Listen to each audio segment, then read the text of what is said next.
Welcome to Armchair Expert. I'm Dan Rather, and I'm joined by Monica Padman. Hi. Today we have a guest that I've been following on Instagram for a couple years now. I went and saw him do stand-up on a first date with McConaughey in Austin. Andrew Schulz. And he's also an actor. Okay, this is fun because you were on the fence about Andrew. Yeah. About some of his comedy. Yeah. And before he came, I said, yeah, you come on in. We'd love to have you, but there'll be some pushback. So this was a very unique and fun episode. It was. You guys got to really hash it out. Yeah, it was really engaging. He was great. Yeah. And yeah, it was. So this one's really political. I guess that's what I want to say up front. Yeah. We try to avoid politics. This one where I was like, there's no way we do this without going all in. Yes, I agree. So there's going to just be some people, if we choose to have them, which I think we should have everyone on. Yeah. That if you ignore that piece, I think that's problematic. Right. Like, I think we have to ask. So for me, it was very fun because we never do it. Mm-hmm. And also in the middle of it, I was like, yeah, this is why we never do it. Because we're in the, we're getting very granular about this policy or that and this year and whatever. But I thought it was thrilling to sit kind of on the sidelines and watch the whole thing.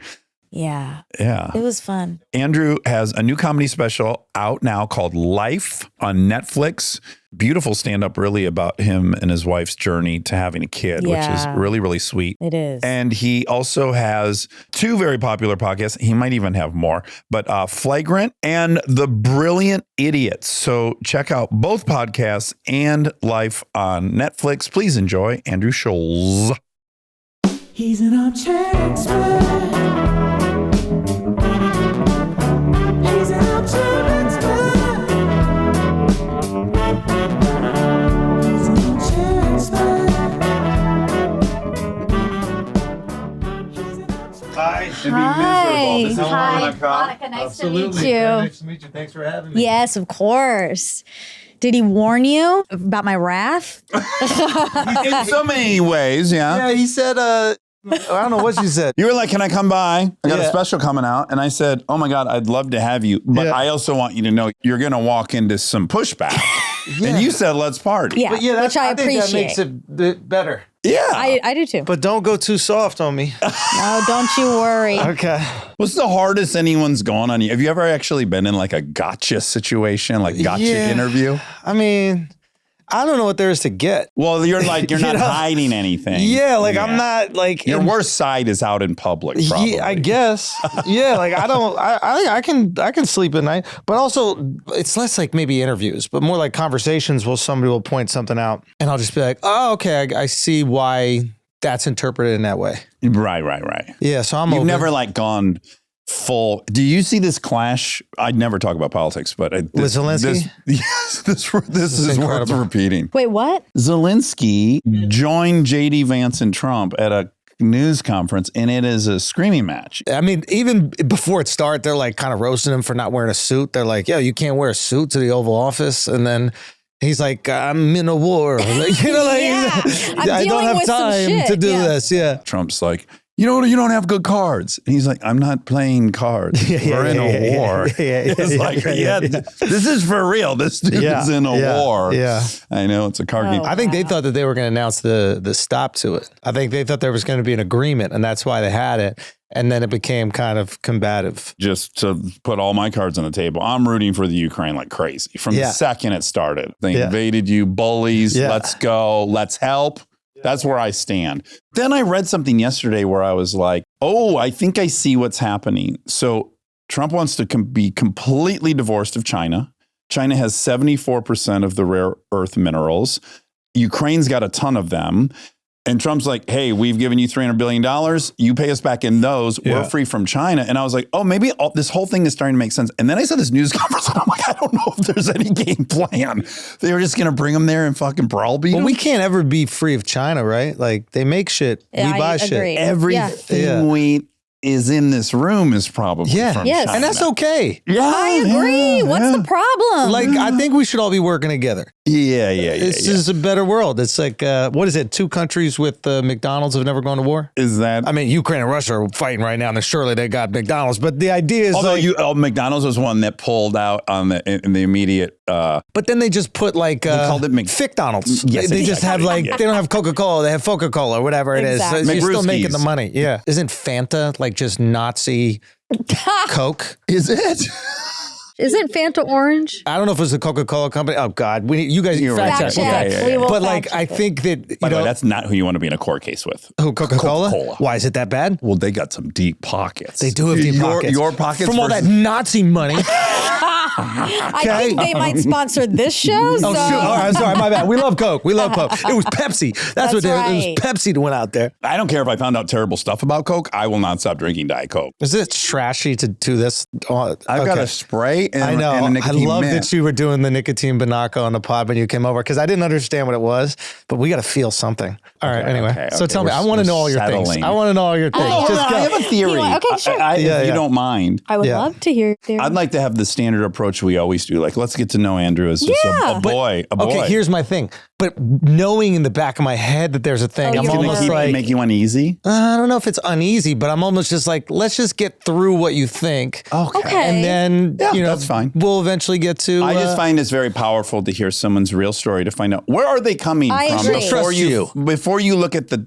I should probably trust you guys. You guys have done pretty well at this I podcasting think thing. hearing about you and your background in your life is Sure. important. All right, let's do it. Yeah. Talk to me. Let's do it. Well, first and most exciting is your mother is a bombshell. Thank you. And when I was you. on your show, we discussed. Well, I asked. Yeah. She is a professional ballroom dancer. Ooh, la Three-time U.S. ballroom dance champion. Not even a Just wanna say woman. Not a big deal. Okay. 3-time. The GOAT.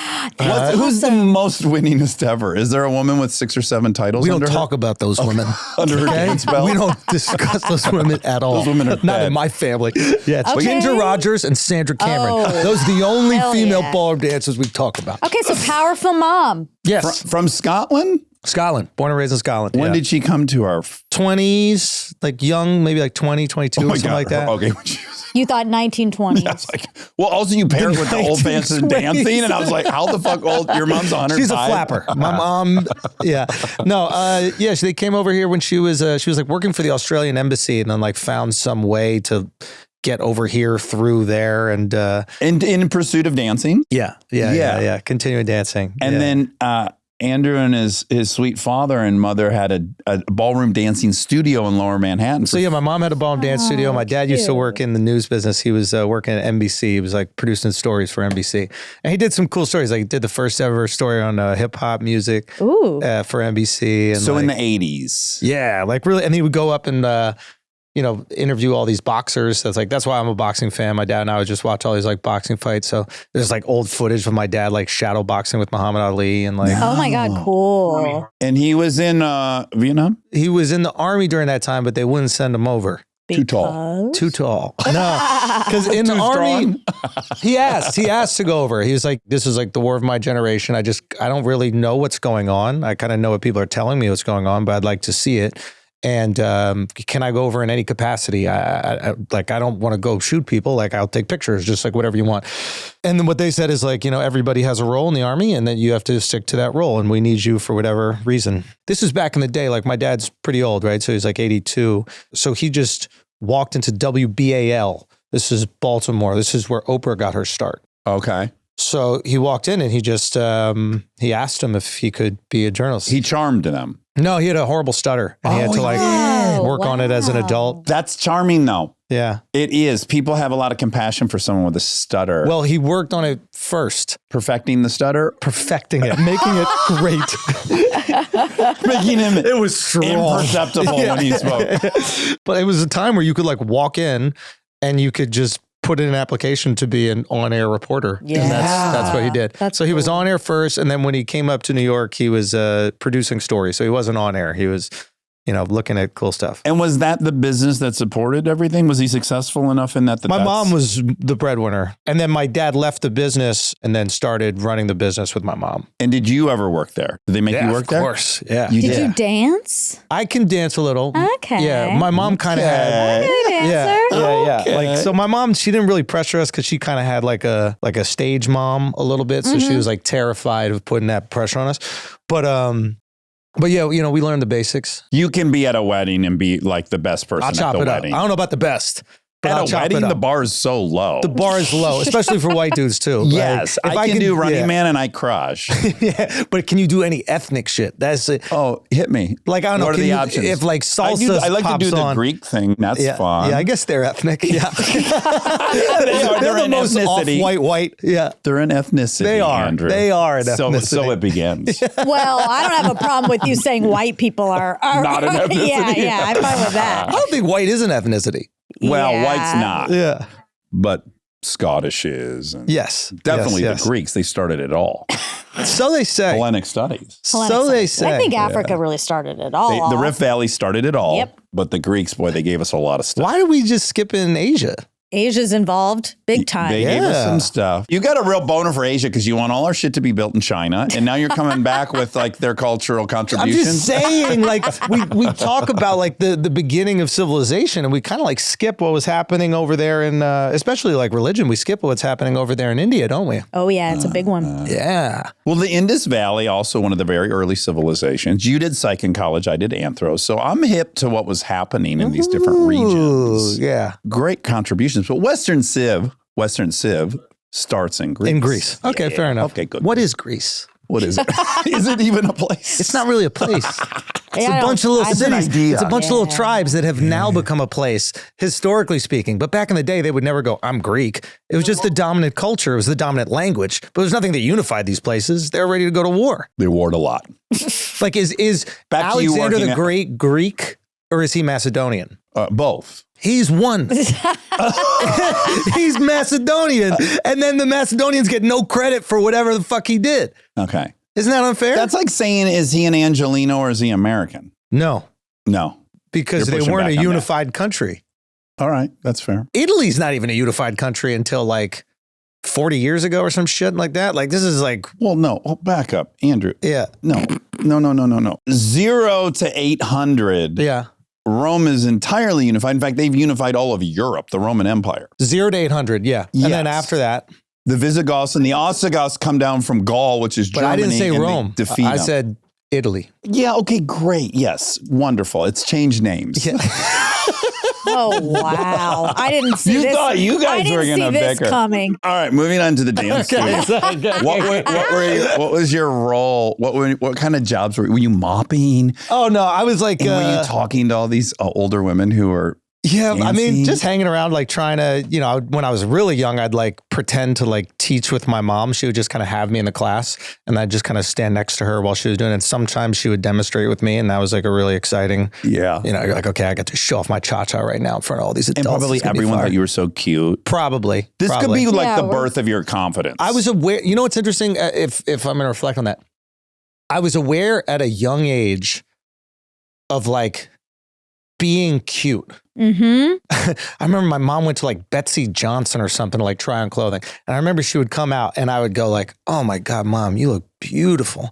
And then all the people who are helping were like, oh, it's so sweet. And I was like, oh, I just got to say that. And then they all think I'm the Yeah. nicest kid ever. Like, but I was aware of it at probably too young an age. You saw the math. Yes. Of how to be liked Yeah, I wonder if it's like, yeah, I probably wanted them to like me. Yeah.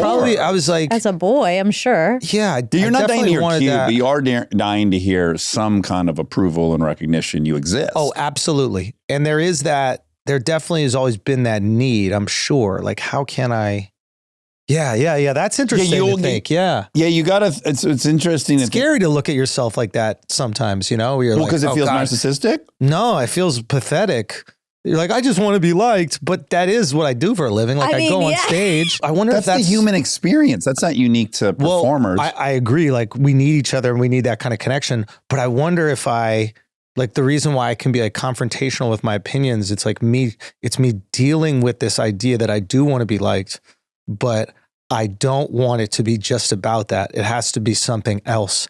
There has to be some barrier of entry. There has to be, it's not as simple as like, let me just pander to you guys. And like that to me feels unearned. Yep. Well, can I? Maybe, I don't know. I'm just fake. like spitting I right now. like I have that. no clue. I'm with you because I have a similar ism, which is I think I want to be liked, but I want to be liked for being brave and unique. Yes. So it's not just I want general you like me because anyone could get that. That's really, I need a very special. We're on a different level of narcissism. It's like, you can like me for how I want to be liked. Exactly. Don't you dare like me because I'm nice and kind. Ideally, you would like me because I'm hot. Dangerous. That's off the table. I think we always think of becoming attention seekers and approval junkies because we weren't getting enough. But also the opposite could be true, which is I got so much. You could get it and it's enjoyable. It was becomes awesome. Addictive. Yeah, I got so much attention. My dad was the best dad in the whole fucking world. Like, there wasn't a day where he wouldn't play baseball or throw the thing, or like it wasn't a game. I would have to tell him not to come to comedy shows. To this day, you know, he has dementia, he has no short-term memory really. And, but if I asked him to come to every single comedy show that I was doing, it wouldn't even be like an inconvenience. Like it would just be such a knee jerk, like, of course we'll be there. How do you, and until I had a kid, I don't think I understood that. I thought that what my dad did, and I don't want to take anything away from it, but I thought it was like, I was like, man, I never saw any of my friends' parents, not to shit on them, but going to the games and supporting. My boy Jamil dads actually, in the 80s were not at any of these things. It was a different time. Yeah. And it was like, he had a shitty dad, and I think that he dedicated his fatherhood experience to like reversing that trend. Yes. And he knocked it out the fucking park. And it's what I was used to. And my boy Jamil was like, you do realize that like your dad was the only dad at the basketball games. Like we played basketball for our high school. And like, I was like, oh shit. Now after having a daughter, it's like, there isn't a thing that I don't want to be. It's not like a burden to go to gymnastics. I love being at gymnastics. It's a privilege. It is. And then seeing her just have the courage, like just walk up to people and like hand them something, a book. And she just walk up, she goes, you'll read this to me now. She's not talking, but like, this is what I want. A little boss. You love it. You're you know, because those are the things you can't control in your child. Like, will you be courageous? Will you have confidence? Again, the genetics thing. Yeah. The likable thing and how you got a lot of it and you were liked and you knew how to do it. It almost seems like that was so easy that now you want to be liked despite you want to be so unlikable that but people still like you. And that's like the real proof of likability. And by the way, I think you've done that. Oh wow, that's kind of cool. I mean, I know that might sound insulting, but you are extremely likable and so funny, but I'm like, what is going on what is going on that we are going this far? And I do wonder if that's a piece of it. Like, are you still going to like me even if I say this, this, and this? It's so weird. Like, I think the analysis is probably right. Like, we're looking at this in terms of the yearning to be liked, which is like an uncomfortable thing to even admit about yourself. Because human. Yes. At your core, you wish that you were like, I'm an artist. Right. And I want to create my art, and I want my art to be appreciated in this one thing. You want to take a stand. Or just like, I want to be a position, or I want to be absurdist, or I want to be vulnerable, or I want to, edgy is like such a corny word now, but like I want to be, I don't know, what is it? Provocative. Yeah. But if you peel back that layer, there's something else there that's like probably more honest. So yes, I agree with you, but I'm curious about, okay. I want to know, I'm in an interesting position, right? Because if this were a spectrum, I'm not with you and I'm not with Monica. This is like what you guys think I am politically, or politically, racially, all these things that are kind of out. The words that I'll use. Yeah. I guess the provocative nature you're saying. Yeah. And so I'm in an interesting position because this morning I'm like, I need to do both things. This is my best friend. Yeah.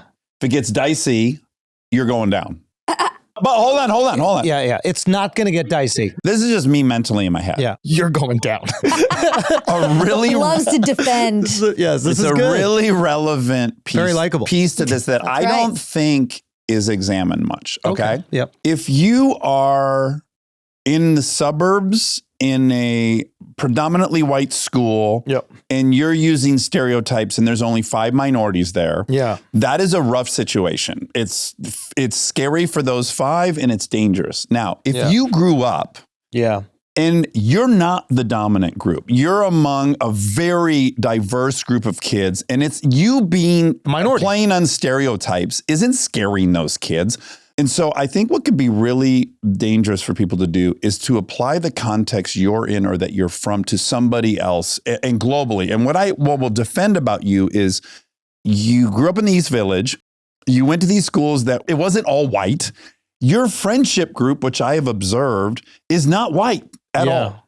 And so it's you. We got and some your whites in there. We got a few whites. You got a few whiteys. We got a couple whites in there. You know what I mean? You need it for diversity. Yeah, we got some DEIs. But I don't think it's terribly fair for the white suburban person with no friends of color whatsoever to be telling you how you should interact with your very multi-ethnic group of friends who are all consenting and enjoying it.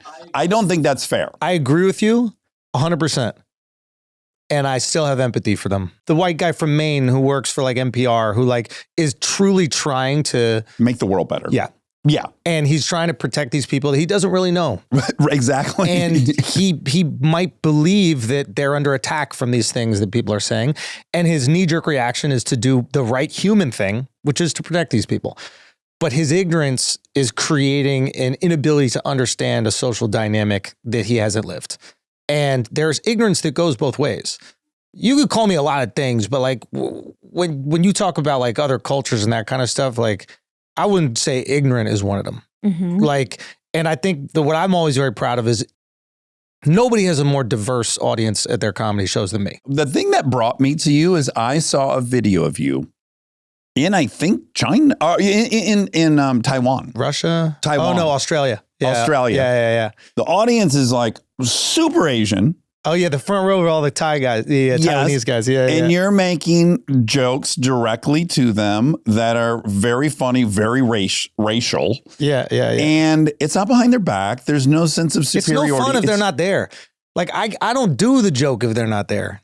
Because it feels weird. Like everybody has this discomfort. When they're there, it's actually more comfortable for everybody. Right. If they're laughing, it gives you permission to laugh. If they're laughing, true. But like, even if they weren't laughing, it doesn't feel like we're hiding some like nefarious act. Yes. It feels like there's enough trust there to have fun in this moment with these people, which is what you do when you have close relationships with people from different cultures. You eventually build up enough trust and you hopefully don't go for like low-hanging fruit shit where not only do they laugh at the joke, what I've seen at my shows is like they feel seen. If you can know like nuance and specific things about a culture, I'm a white guy from New York. Why do I sell out arenas in the Middle East? Right? It's because like I might say specific nuanced things about what's going on there. And they're like, what the fuck? And the takeaway from that, I hope is, oh shit, he like took a second to like talk to people and learn about some things that like no outsider would really know about. Yeah. Most of them are coming here to party and like fuck some Russian prostitute. He's sitting down and finding out like how we date and like how we use airdrop pictures to hit on girls without them even knowing. You know, and if the girl accepts it, that's how we can talk, but we want to avoid public humiliation. So we won't walk up to a woman because culturally that might be shunned. Like for me, I think that's the takeaway. And then I think what happens is the casual sees like a 30-second clip with the caption who's like, this guy's a bad guy. So now the context is he's a bad guy. Mm-hmm. And then they watch it with that context, which I get totally. Well, like, and a lot of people are just watching things to police whether or not it falls into what they would do. Yeah. Well, counterpoint. God. That's kind of my defense of you is like, I know what it's like to be in a poor neighborhood in Detroit, living in an apartment building where all my neighbors are everything. And it's on because we all trust each other. We love each other. And it's very fun for all of us. And I'm watching your special last night and I'm like, here's the truth. A ton of Latinas and Latinos are going to be offended. None will. And a ton are going to love it. Hold on. None will. This is where you got to understand like Latin culture. Like they don't care about those things. No, like, I did have a personal experience with this that I'll share. But no, I think there are some Latinos living in a predominantly white suburb that are going to see that and it's going to be scary because they like don't. What? Or what? Like what joke? Just hearing you do their accent, they're going to think, I'm going to go. Dude, no, this is not. I'm defending you. This Give is me not 1 real. second. You're not talking. This is not reality. Right Wait, now. give me 1 second. Yeah, go. They're hearing that and they're going, fuck, I'm going to go to school and every white dude's going to think they can come up to me and do their Latino accent. That's a portion. You know, I speak Spanish, right? I believe it. Yeah. I'm not against you. I'm trying to point the two options. Yeah. One is that I can definitely see how that's going to happen. And then I can also see that tons of Latinos and Latinas are going to love it. Right. Now, my point is, it's okay if a ton love it and a ton don't like it. It's not being forced. They're not showing it at school or before movies. Yeah. Just don't watch that thing. Allow the people that like it to like it. Yeah, and people are allowed to not like things. I think the big issue with comedy right now is this idea that like people aren't allowed to be offended or aren't allowed to feel uncomfortable. You can react however you want to react to anything. Yeah. You're entitled to your reaction. Yeah. If you find it funny, that's great. If you don't find it funny, that's also great. If you feel like uncomfortable and offended by it, that's great. And on a person-to-person interaction, like if I'm saying something and I'm teasing you about being a cheerleader or whatever, and you go, hey, that was like a really uncomfortable time in my life, and I don't want you to tell me more cheerleading jokes. You know what I'll never do with you? Yeah. Is another cheerleading joke. Yeah. I will continue to tell cheerleading jokes Globally. Globally. But to you, it's Totally. like being an asshole, essentially. I hear you. Look, I find this all extremely complicated because Don't go anywhere. Bye. You made your point and now you're out. This couch is comfortable, but like, but terrible. there's something about it, right? It feels as if I should be comfortable, but my shirt is riding up, my pants are riding. Your zins are bouncing out. Yeah, like the hell is going on? It's our second couch too. We cannot get it No, right. you're doing great. No Fucking one couch. like his is great. first couch either. You're doing perfect. Okay, tell me. Go. Okay, so I did grow up in suburban America, Duluth, Georgia, Southern. And look, there's no Indian jokes in that show. You made it out all right. Yeah. But I'm watching it like, when's it gonna it's gonna, like, you watch the Golden Globes and you know Nikki Glazer's gonna do a joke about you, and you're watching it like, when's it gonna hit? When's it gonna hit? And you know it doesn't come. But I do feel a lot of empathy for okay, let's take it out of race. But like the end of your special, which by the way, I thought your special was hilarious. I cried. Oh, thank you. It glad. was At the baby I party, did. It was, and I also like have frozen my eggs, and Oh, wow. it was beautifully done. Thank you. Thank you so much. And then at the end, I was like, why? Like,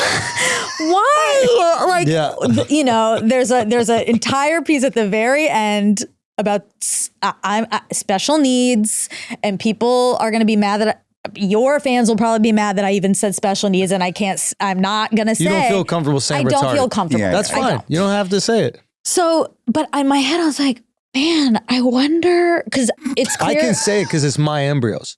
Sure. Sure. If I have Your retarded special embryos, needs embryos. yeah, I can call them whatever I want. They're mine. I You know what I know. mean? This is my argument about molesting jokes. I make a lot of people yell at me. I'm like, no, I earned went this. through it. Yeah.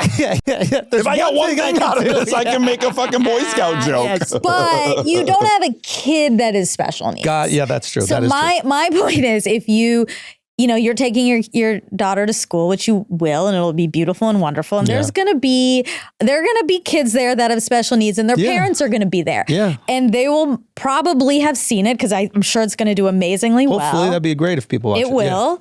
And I just wonder, will you care?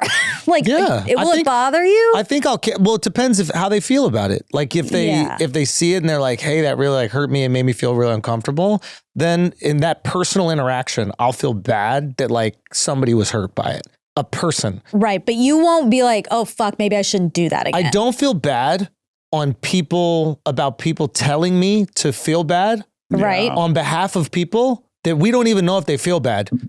Yeah, It's like, I hear that. It's like Latinx. You're apologizing to advocates a lot. I never apologize. But No, like, I'm just saying you feel like, who am I apologizing to? An advocate? The woman. I'm not going to apologize to some white guy from Maine who's like, we have to call Mexicans Latinx. And then I ask my Mexican friends and I'm like, yo, what's up with this Latinx? They're like, I don't, is that a movie? Like they have no clue what that is. They hate it because they know it's white people projecting. It's pandering.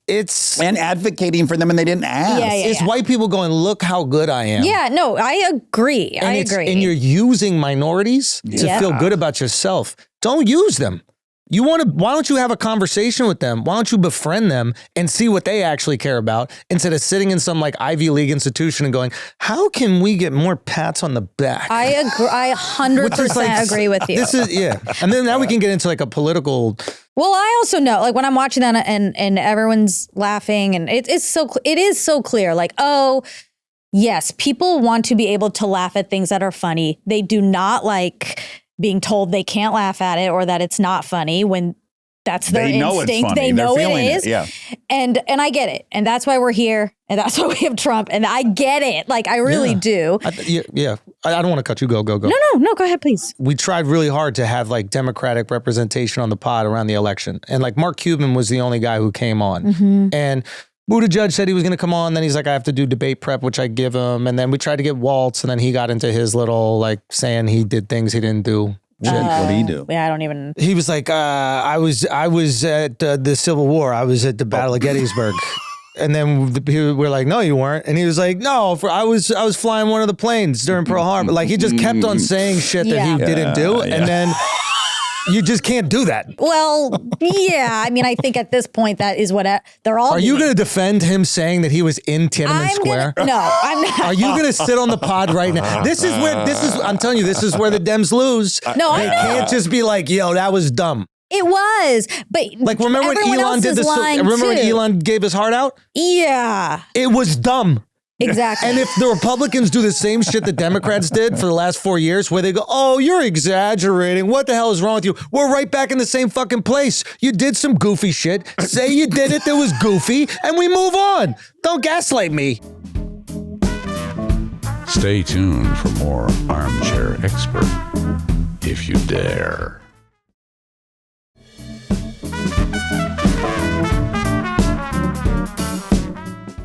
You're saying that on behalf of Republicans, but the Republicans I know, which are many from home, are not. They are defending everything Trump does, which is insanity. But I'm not saying on behalf of Republicans. I'm saying on behalf of me, Andrew Schulz. Like this is just right. This is my. But you're opinion. saying the Dems, and I'm just saying in general. I think the Republicans. Because we were talking about Walsh. Republicans, and I'm saying Democrats. This is the issue. I think when it comes to like what you were describing is this feeling of I don't.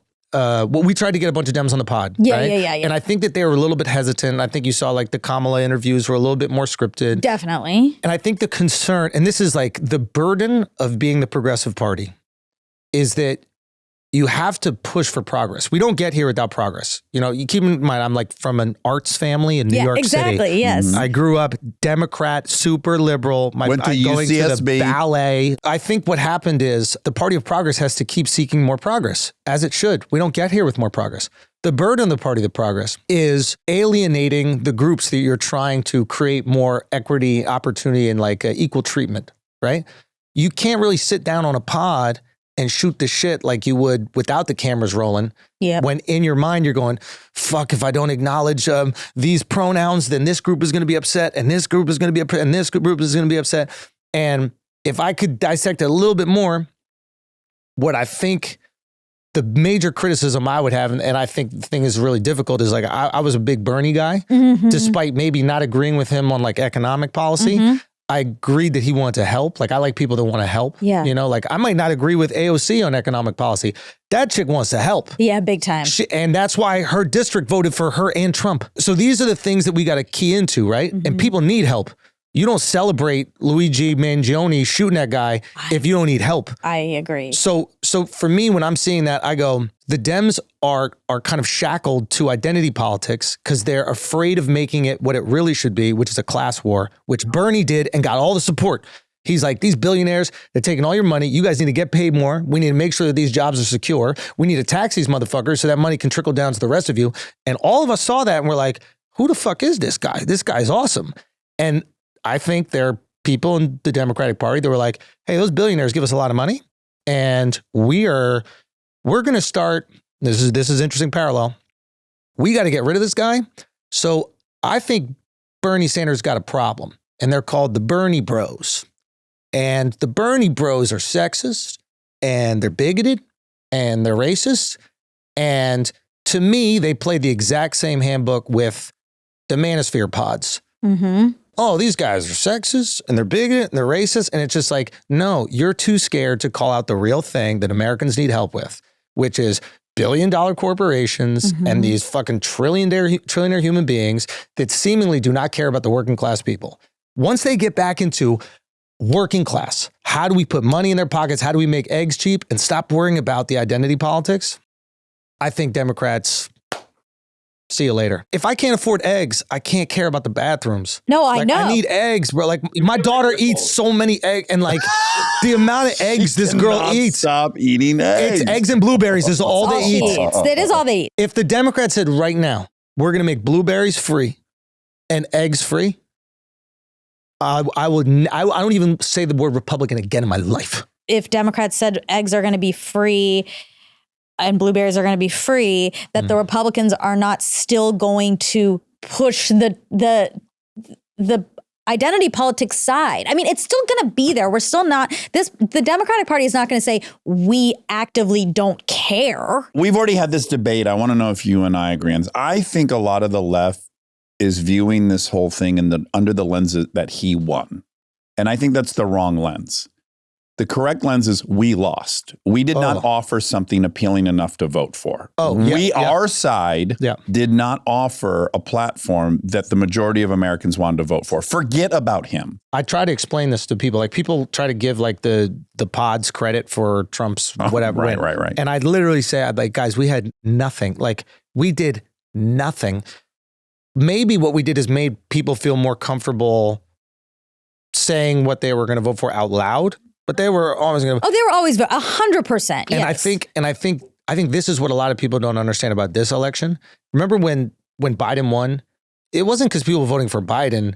It was a rejection of Trump and like the temperature. It was just exhausting. Everything was a fight every single day. They're like, yo, we just need to return to normalcy. Exactly. Like, they rejected him and then they rejected us. And so now this election, in my opinion, yes, he's incredibly popular and there are people that love him without a doubt. I'm not undermining that but support. I think that's like 30%. Sure. It is a small. This was a rejection of the institution in power, and the Democrats were in power. And it was a rejection of what people thought were the most important things to that party.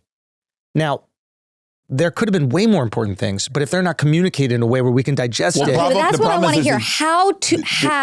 I'm really asking, like, what is a good way to send that message? What message do you want to send? Let's start there. There's a huge dissonance between what the official party is and what all the members of the party I talk to are. There's a huge discrepancy. Yeah. I hate to get back into the water again, but it's like I have only liberal friends. I'm surrounded by hundreds of them. Really? I've talked to, I have Republican friends. Yeah. But I live in Los Angeles and I'm in show business. But I am talking with liberals nonstop. Yep. And when the topic of should trans women compete in the Olympics, none of them think that. Yeah. But that is the official message of the party. Is it? It kind of is. No, this is where I have to push back. Well, you I tell me. actually don't think it is. But I think that is what gets brought up all the time when there is debate. Right, so but we see the right is so fueled by it. Why can't we stand up and go, we don't think that's a good idea either? Well, no one's allowed to do that. So this is a good discussion. I agree with you where it's like, I don't think that's the official, what would you say? Like it's not like DNC on the platform of the party. But to what we were saying earlier, the fear of ostracizing a group, they will not remove themselves from it. And I think that what the Republicans have done really well is painted them with the most extreme beliefs of the party. Big time. And I think Democrats have done that well to Republicans too. I think this is a political process, unfortunately. The only problem is it seems like Americans are more comfortable with the most extreme version of Republicans right now than they are with the most extreme version of Democrats. I know, which I think is so interesting because the person running was the most extreme version of the Republican Party. Trump is, yeah. And Biden, Kamala, they're not. They're not extremely far left or anything. No, they're quite centrist, but they just won't. They won't go out there and be like, there's not 67 genders. They won't go out there and say that, trans women shouldn't compete. And also like that trans discussion is even more nuanced. Like there's a thing that people don't say, which is like, should they compete against like women or whatever you want to call women now? Cis women. Cis women. But we can also say, it sucks for them, dude. Like, it sucks. Like, that is so unfortunate that you're in that situation. Let's make a category. Sure, you could do that. Like I said, I actually am supportive of their right to compete, and I acknowledge that they're a woman. Yeah. I want that right for them, but not at the expense of 20 other people. So yes, I agree. And I feel like a lot of times in the discourse, there's not even like room on Twitter for the little bit of empathy in the middle. So it seems so rigid and harsh. And we're getting things in 180 characters or whatever the character limit is. But like, there's room to be like, man, it sucks as that person. Like, because I do believe that like, there are trends with things. So I think that there are like some young kids that are probably identifying as trans that might not actually be. Sure. And I think that happens like not only trans, I think that happens with a lot of different. Oh yeah. It's an identity thing. Yeah, right? You're trying on some stuff. And then there are people who are trans. Exactly. My guess is that competing in the Olympics is not even at like, it's not even the top 100 of the things that those people care about. I agree. They like, do not. Well, because we're talking about 3 or 4 athletes on the planet that are going to want to do this. And now they're like the talking point of every show. And they're just out here going, I'm just trying to be a barista at this thing. And everybody who comes up wants to ask me if I should be a swimmer. And you're like, I don't give a fuck about swimming. Like, I know, but I think that's the problem is I think the Republicans have used that as a Trojan horse. Absolutely. And now it's like effectively. Very effectively. And we're not, my issue is we're not fighting back. No, you're not. We gave you're it just to going, them on a silver platter. I don't want to piss them off. I don't want to piss them off. On the left will stand you're up playing and say, prevent defense. And what you need is you need a brave, like Americans are inherently identify as like brave and like we like to take risk. Yeah. Like anything that looks risky is exciting for us. And I actually think there's like some biological component to that. Like every one of our family members that came here, we're the crazies. Yes. We're the people that left our rate entire of bipolar family. is 10x of Japan's. I love that. Yeah, I love that. I want to be happy, and then I'll deal with the sad. But like, so knowing that, I think we want to see some bravery in the Democratic Party. Like, I think that we want to look at, I want to see some congressman that goes, hey, housing is a problem, okay? I don't give a fuck about these developers. We're taking that land right there. We're building 10,000 affordable housing units. That's happening this year. And these developers are going to try to say, oh, we've had that and we actually have a plan for this in the future. And we're like, no, sorry, it is what it is. In the same way that Trump goes, we're taking Greenland. Right. But make it about helping and class. Make it about money. Stop making it about these other issues. The majority of Americans don't really care about right now. Yeah, and a lot of them don't have the luxury of caring. It is a privilege. It is. I care about other people's shit. 100% agree. And to have a party that actively shames those people for not caring is not the way forward. But it is also the party that's trying to help those people. That is what is the hard part and I agree. I wish maybe that just needs to be more explicit that like, hey, we are the party that is going to lower the price of eggs or / the reason that they're expensive is because of the price of eggs currently is $20 and you can't even find them except, you know what I mean? Like it obviously has nothing to do with politics that the eggs are expensive. Maybe they just need to fucking say that. Subsidize them. I mean, a lot of people. We do it with everything else. Corn. We do it with corn. We do it with cheese. Subsidize we do it with milk. All these big companies. We subsidize. Yeah, Walmart. I'm paying half their fucking staff. But so somebody pay for my eggs. Like, and again, I'm just saying, present the idea. Yeah. Give me some hope. Give me some. We like abundance. Democrats, you got to sell me on abundance. That's what Americans want. I want an abundance of eggs. Every American family should get 48 eggs a week. But then what about with the stimulus checks? That's abundance. And then everyone was mad about that. Nobody was mad about that. People were mad about the stimulus checks. No, who? You thought it was a bad idea. Yeah, rich people. I didn't. Rich people I didn't mind it. Poor people are like, Trump is the man. I want to be on record. No, Biden did stimulus checks. No, it was the Trump stimmy. Oh, God. Listen. Was it not the Trump stimmy? No, he kept those checks going and going. Both originally, Trump put his name on the check. So when the check first hit the lower income neighborhoods, they were like, oh, Trump gave me $1,200? Yes, COVID started as he took office. Right. So he had stimulus. Both parties did it. But Biden kept it going for a long time. And then people were like, why is he still doing this? And he's using all the money. Rich people that were worried about their inflation because inflation affects rich people. I'm not saying more, but it affects the amount of like buying power they have. So when they have 20 million in the bank and they're seeing inflation go up 25%, they're like, wait, I got 15 million? I lost $5 million. They're upset. Poor people, they just see another 1,200 hit and they go, I'm rich. When the Republicans said like with the Doge thing, which I think is being handled poorly, but they're like, with the savings from Doge, we think that we'll give $5,000 back to every American. They're not going to do that. Exactly. But the second that hit the headline, people were like, Doge is incredible. That's sad to me. No, they're not going to get it. We're in the weeds on every single policy now. I'm probably communicating this poorly. Like I'm acting as if I'm like trying to justify policy. I'm not talking about policy. I'm talking about emotional reaction to stimulus. And it's really important, I think, to understand like how we emotionally react to the things that you're telling us. And I think Democrats right now, it's like, we know better. We'll take care of you. No, the elitism is an issue on the left. Get them out. I need working class people. AOC, I need that. I don't need, there was this guy fucking trolling me. He's like some Kennedy Nepo baby. Jack Schlossberg. He's like JFK's grandson or something like that, right?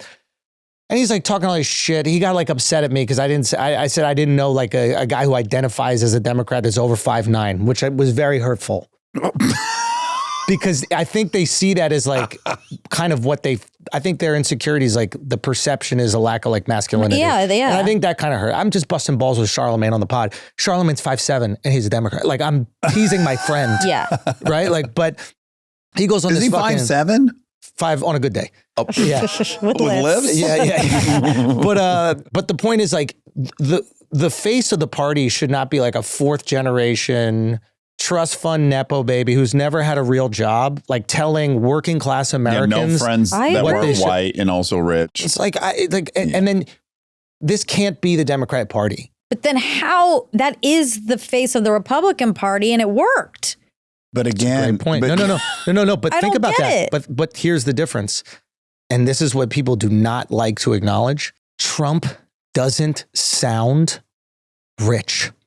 When he talks, he sounds poor. Yeah, I guess you're really right. He talks like he's from the neighborhood. Yeah. Like they asked him today, and what happens if the Russia does not do the ceasefire? What will happen? And then she goes, what if that happened? He goes, what if someone drops a bomb and it blows up on your head? Like this is like, and that's how Frank from the neighborhood would answer a question. Yeah. So he communicates in a way that is super relatable to those people, despite his life not being at all relatable. I often play out the scenario when I go on other podcasts, and I know they're very right leaning, and I think they all think I'm super duper liberal, and I like have these imaginary. I never thought that was your perspective. Well, it's not. It's not. I'm like a centrist. I'm a pragmatist.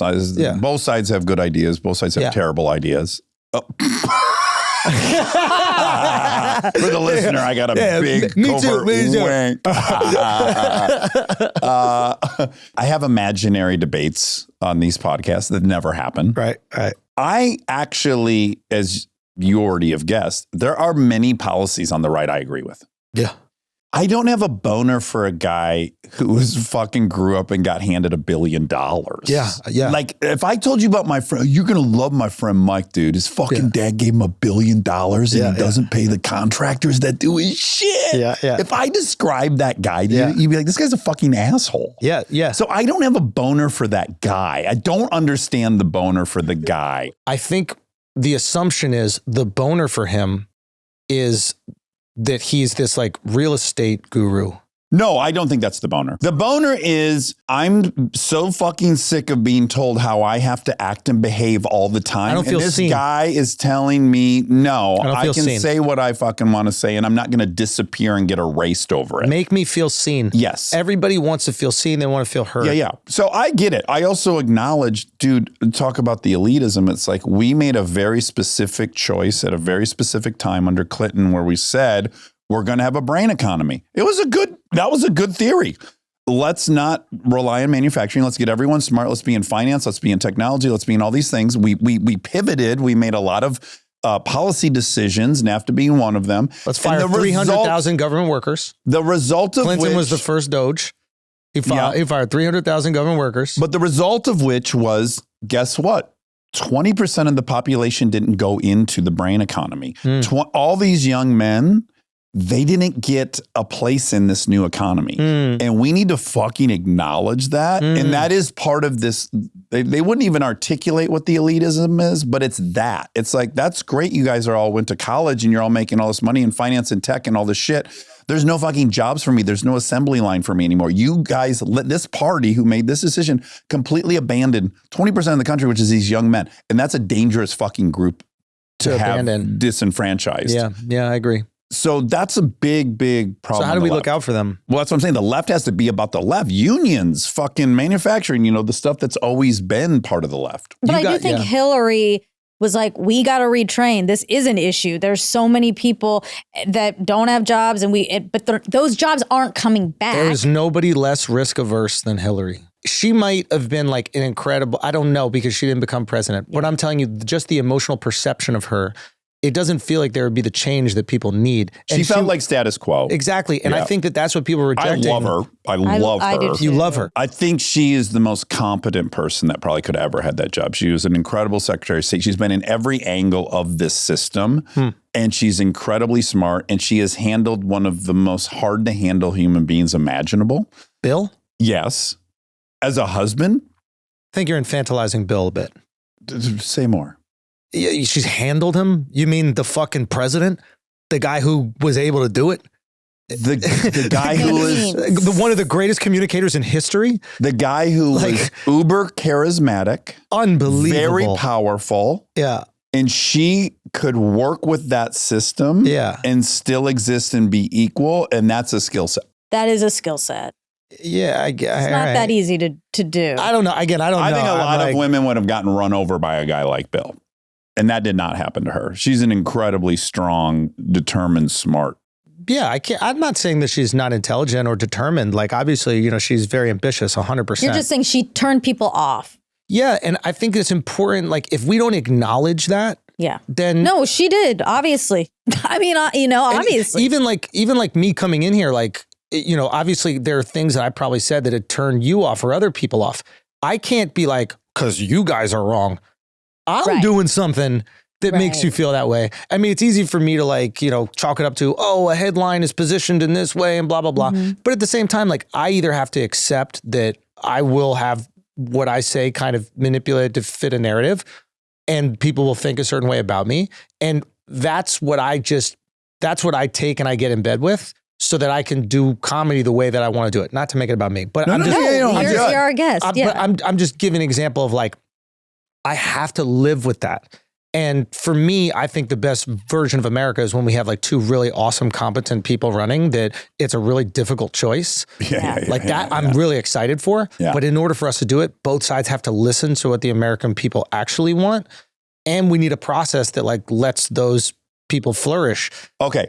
Can we? Sorry, I have one more question. Go. Last political thing. No, it's not. It's not. Are we in a rush? I don't know how long you guys go. But there's other things I want to get to other than your political leanings. So this is more fun. Yeah. It is fun, right? Yes. Because we're passionate about it. Like, I think it's important for you to hear like a perspective like mine because it forms your opinions more. You're like, oh wow, they don't see it like that. Like, I love having conversations with people that I might disagree on something. Yeah.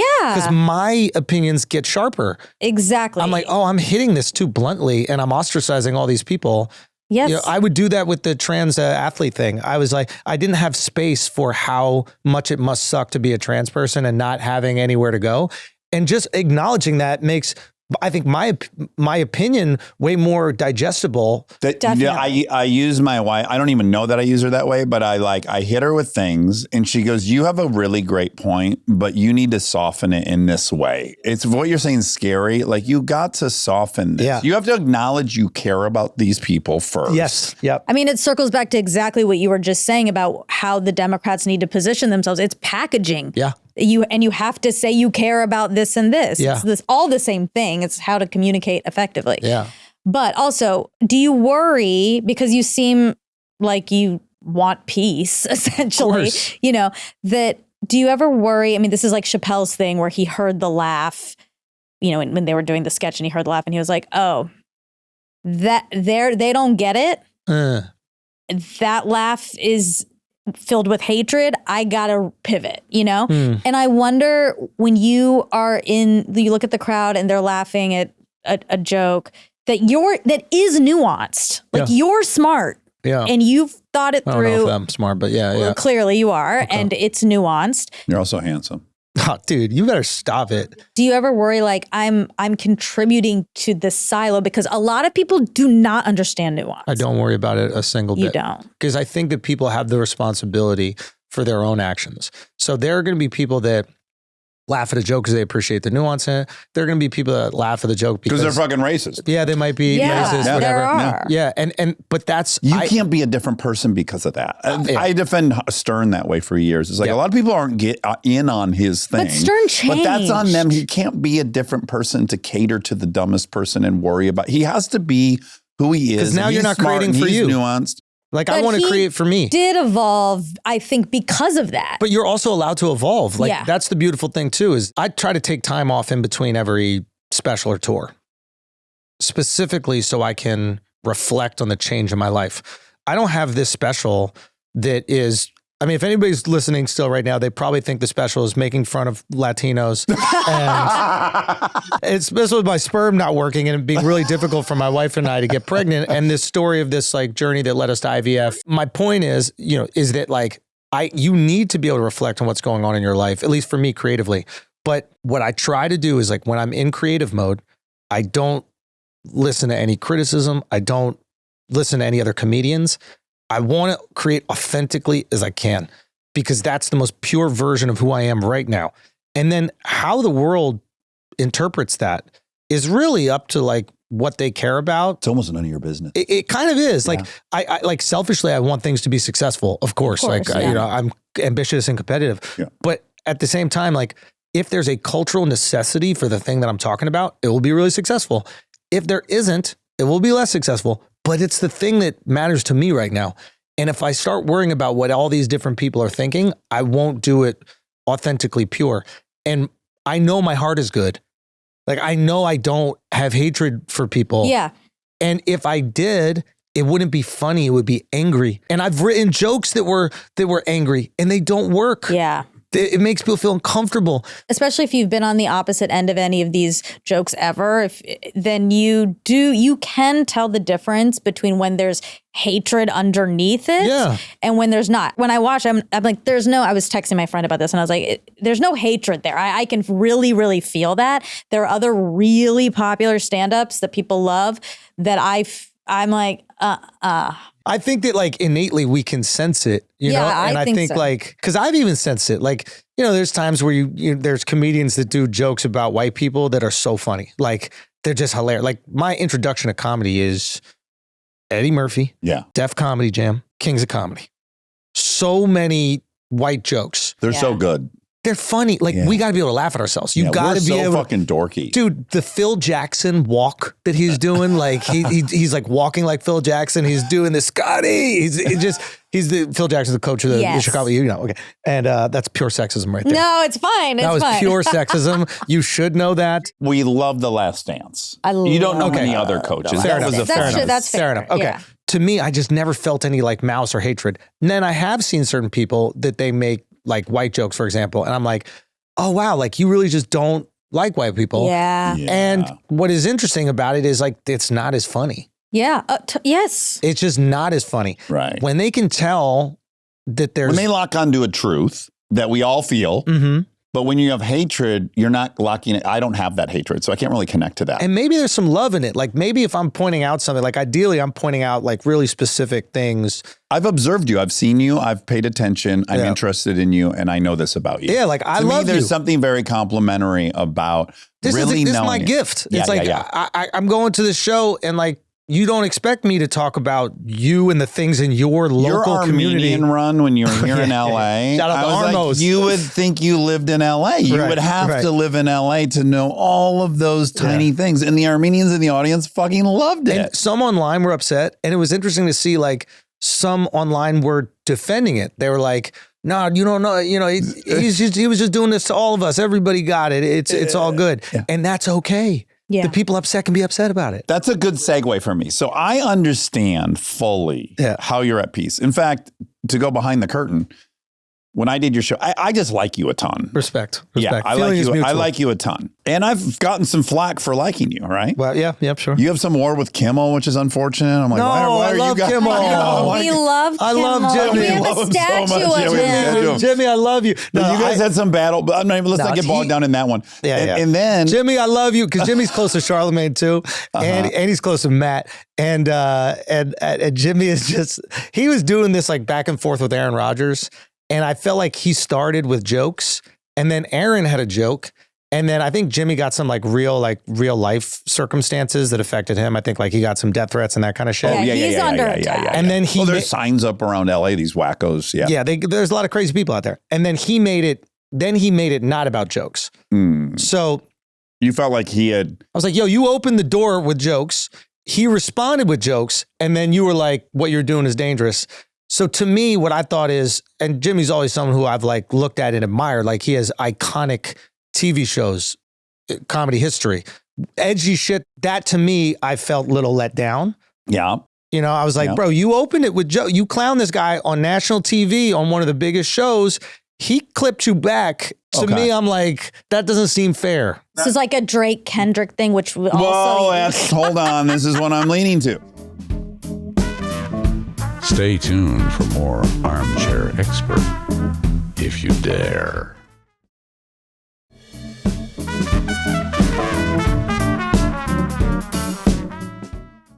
So yeah, you got the Kimmel thing. I'm like, it's a bummer. I'm still going to be out loud liking you. You know, hopefully he doesn't think it's a betrayal. No, don't feel that way, Jimmy, about anybody. I hope you know that. Jimmy is our favorite person we've ever had. Everybody I've ever met. No, he's the best person on planet Earth. It's cool. It says that he's the best. Yeah. And obviously we haven't connected with one another, but please don't be upset. Maybe this will be the elephant. Okay. So this is behind the scenes. So I do your show. It's great. We hang out afterwards. It was so fun. You guys were so nice to me. Truly, you're a great storyteller. The pre-battle of me getting called a snowflake and having none of that happened. So then we walk off of your show and we're just hanging for a minute, and then I go, "Oh man, you really lost Kristen." I had Kristen on board. She was on the Andrew Schulz fucking train, and then this joke about abortion, you lost her. Yeah, it wasn't a good joke. It really wasn't. I was like, you can't lose Kristen. It was more of a mathematical equation that just it didn't have it just didn't feel good when they heard it. It didn't have the silliness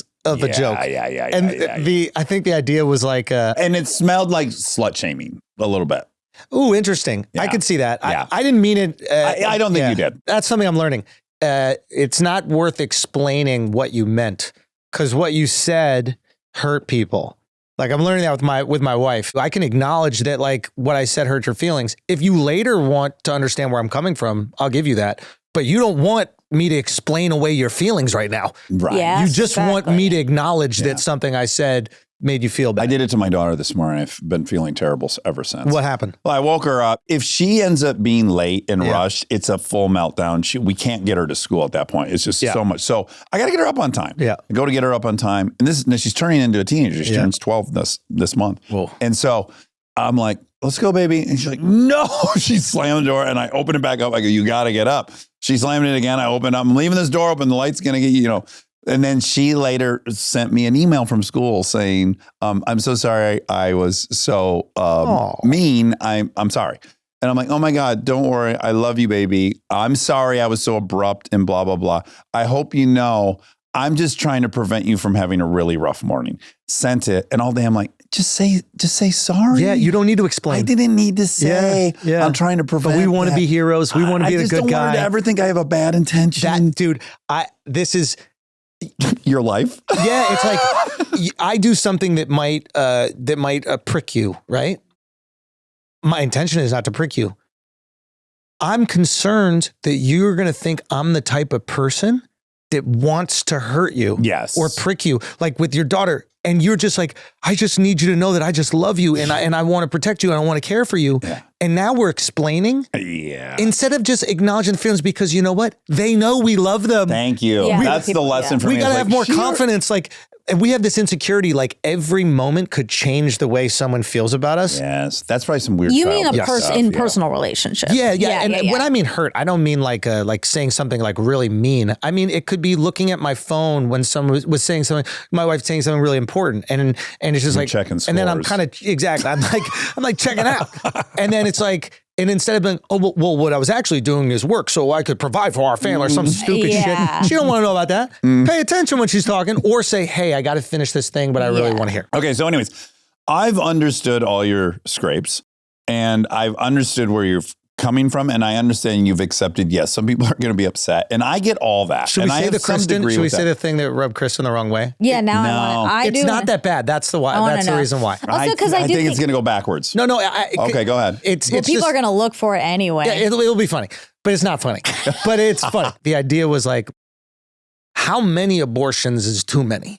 In the world. No, like for a person. For one person. Like how many on the punch card? Like if it goes to like 20, I think that there has to be like an intervention where it's like, all right, we got to do something here. Now we need a new game plan. Exactly. Now the idea is like the beginning of a joke. Making it silly is a joke. I don't think you anticipated what Kristen heard.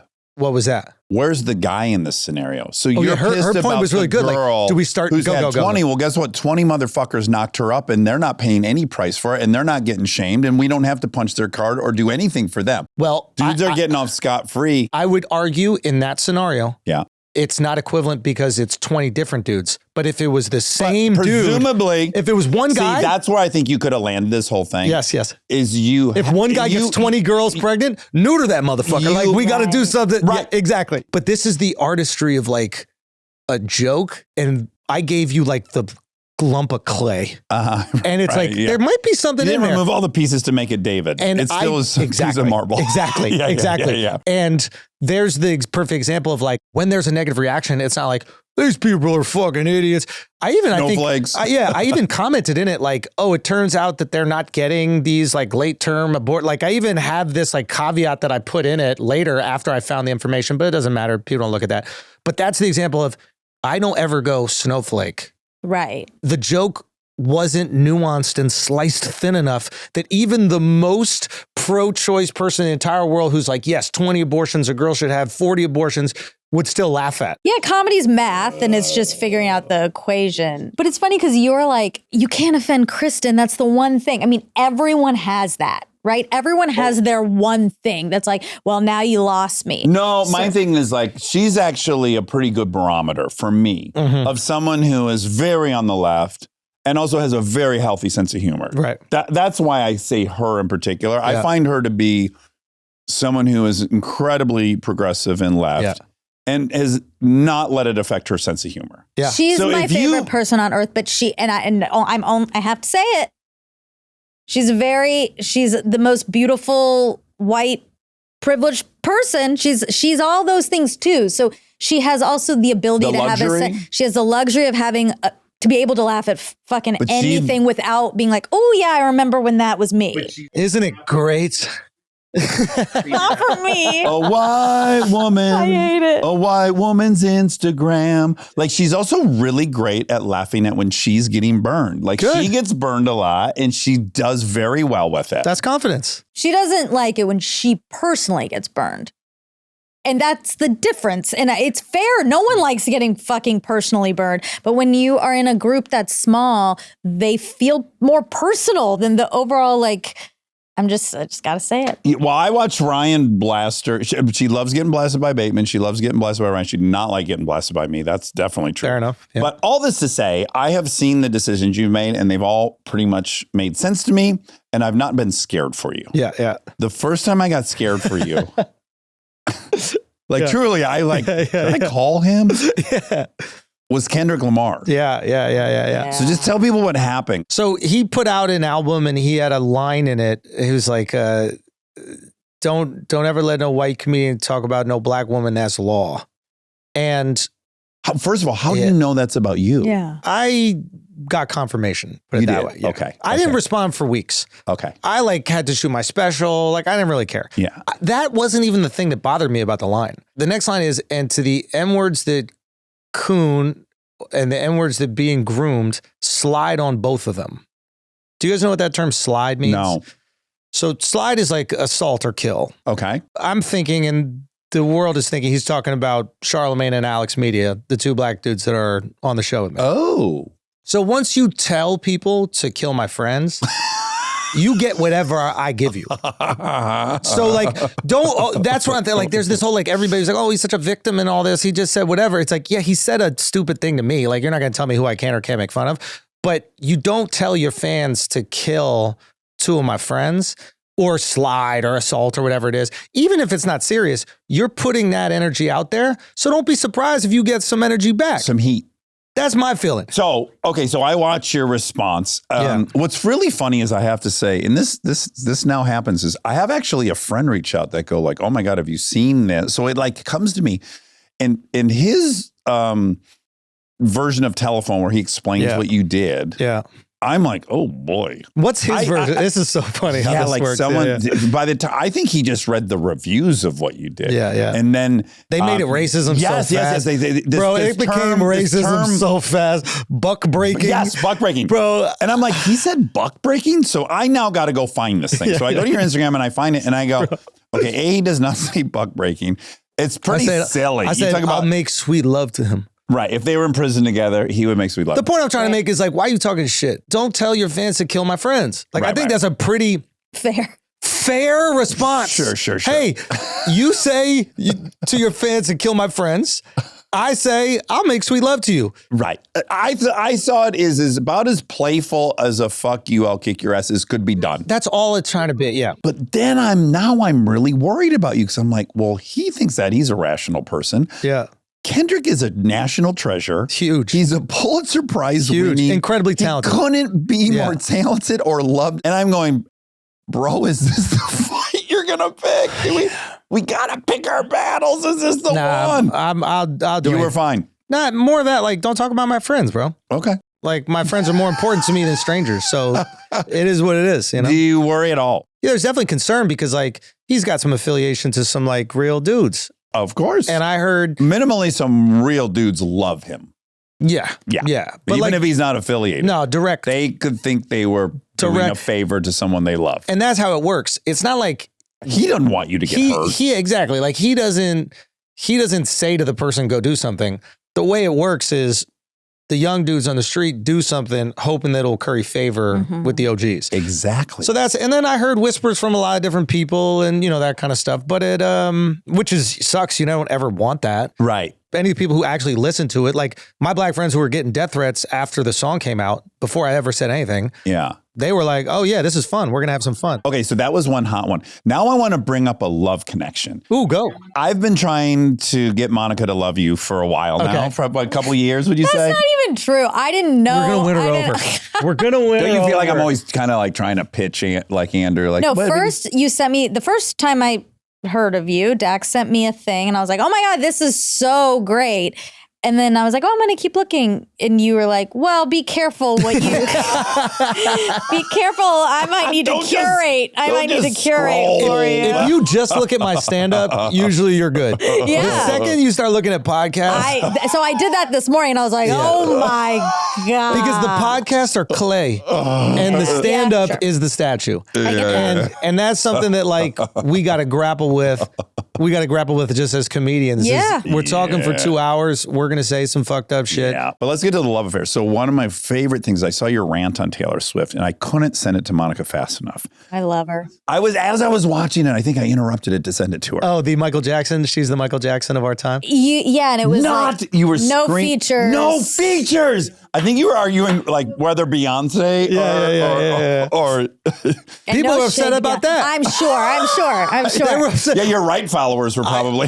No, Beyonce fans. But I went to the show. I love Beyonce. I love her. It's like she's incredible. Like, yes, she's from another universe. Yeah, they both are. But like I went to this Taylor show with my wife at SoFi, and I went in there going like, To okay, appease your wife. what the fuck is this? Like, what am I doing? Like, it's a cool cultural moment. Obviously, I got to check it. And I left there going, this is the highest version of live performance. I agree. I know. It's like the best visual guy is working. The best light guy is working. The best choreographer is. It's like, it felt like I was watching the best of the best in each of their fields. Mm-hmm. And she's holding the attention of 100,000 people. For 3 hours. An impossibly long time. I'm a celebrator. Like when I experience some shit, I can't not talk about it if it's fire. Like yeah. if I go to some like hotel that's amazing, I'm telling everybody. I don't believe in gatekeeping. Like I didn't get to go to these fancy ass hotels as a kid. So if I'm going to like Amangiri, like I'm not sharing that with you on some like, look at my experience. I'm going, yo, Figure out how to get here. get some money and go here. This is incredible. Like these rich people are onto something and we need to infiltrate, you know? Like, so when I saw that Taylor thing, and then it's always fun to like just rile up on Brilliant Idiots. Like there's that like part of me, it's like a little antagonistic. I know Taylor who's on the show. I know she's not the biggest Taylor Swift fan. The girl Taylor was on Brilliant Idiots. And so I knew like just saying how amazing. It would rile her up. Yeah, it's fun. Oh, it was so funny. And yeah, we were dying laughing at that. So shout out Taylor. Okay. Life. Yes. Your new stand-up special. Yes. It's your second one on Netflix? I did a kind of like rant show on Netflix. It was back during like the pandemic. Schulz Saves America. But that was a little different than stand-up. It was more like monologue version of it. Yeah. Okay, so right out of the gates, and I don't know, I hadn't noticed this prior to this, but you know, I've been in bed with Kutcher for 22 years. He gave me my start. Yeah. You and Ashton have an extremely similar vibe. Do people ever tell you look like him? Okay, here's the Kutcher story. I have 2 Kutcher stories. Oh, great. So when I was younger, I used to get that a lot. Yeah. When I was like young. You. I was studying abroad in Spain during college. I was in Barcelona. And Dove, who's sitting right there, is my first friend in college and is also currently my manager and partner now. Everybody's just part of the team. And we've all been friends. Like literally the guy who does all our advertisements is my first friend in high school. Like the whole team is just, you know, the boys. You could probably be 3 times bigger. Yeah, way as bigger. a business. Way bigger. Yeah. But like so much less fun. Like exactly. so much less fun. Okay. He's studying abroad in Paris. So we go to visit him in Paris. And then the nightclubs in Paris, I guess he explains to me there's like an old woman at the front door and she decides who like gets in. Maybe it's not like that anymore, but at the time that was pretty much the case. And Dove is like the ultimate schmoo. Like this guy can talk to anybody. It's like yesterday, the guy who directed Dune, the guy, Denis Villeneuve, but the way that he talks to people, they think they know him. Oh, right. wonderful. So the guy's walking by the table and then Dove goes, bonjour, whatever. And then he stops, walks over and he's like, oh, bonjour, how are you? They've never met. But Dove is almost like doing the Rickles thing where he's like, I'm having dinner. Can you please? You know, like he's just, but okay. So were you guys at Sunset Tower? Yes. Were you there last night? I wasn't, but one of my best friends was, and she was like, I think I saw him there last night. Yes, 100%. Sightings. So we got some, some directors. So we like directors, okay? Anyway, we go up to this club and he goes, hey, Andrew, I just need you to just go over here. Trust me, everything's going to be fine. He goes, walks, he talks to the person, talks to the owner. They look at us and we go in. We're walking around and the owner is like staying with me and like really talking to me a lot. And wants you to have a great time. Yeah, he's like, keeps talking, like, what's going on? What's your next project? And I go, I don't know, just hanging out in Barcelona for a little bit. This motherfucker told the owner that I was Ashton Kutcher, and we got like 10 people into this like hot Parisian nightclub. And then this asshole leaves me with the owner without telling me. So the owner thinks Ashton is studying abroad in Barcelona for the semester. Oh my God. Go back. So yeah, there was maybe some similarity. You guys might be identical heights too. Maybe. Very handsome. Okay, the show's wonderful. And as we already laid out a tiny bit, this special is solely about getting pregnant, having a baby. How do you approach that? How do you? So I've never told stories and I've never been personal. I didn't think my life was very interesting. Okay. And then it was really difficult for us to get pregnant. And then I just started, it was the only thing I could think about. Like I couldn't think about any like political topic, like none of it really mattered. Yeah.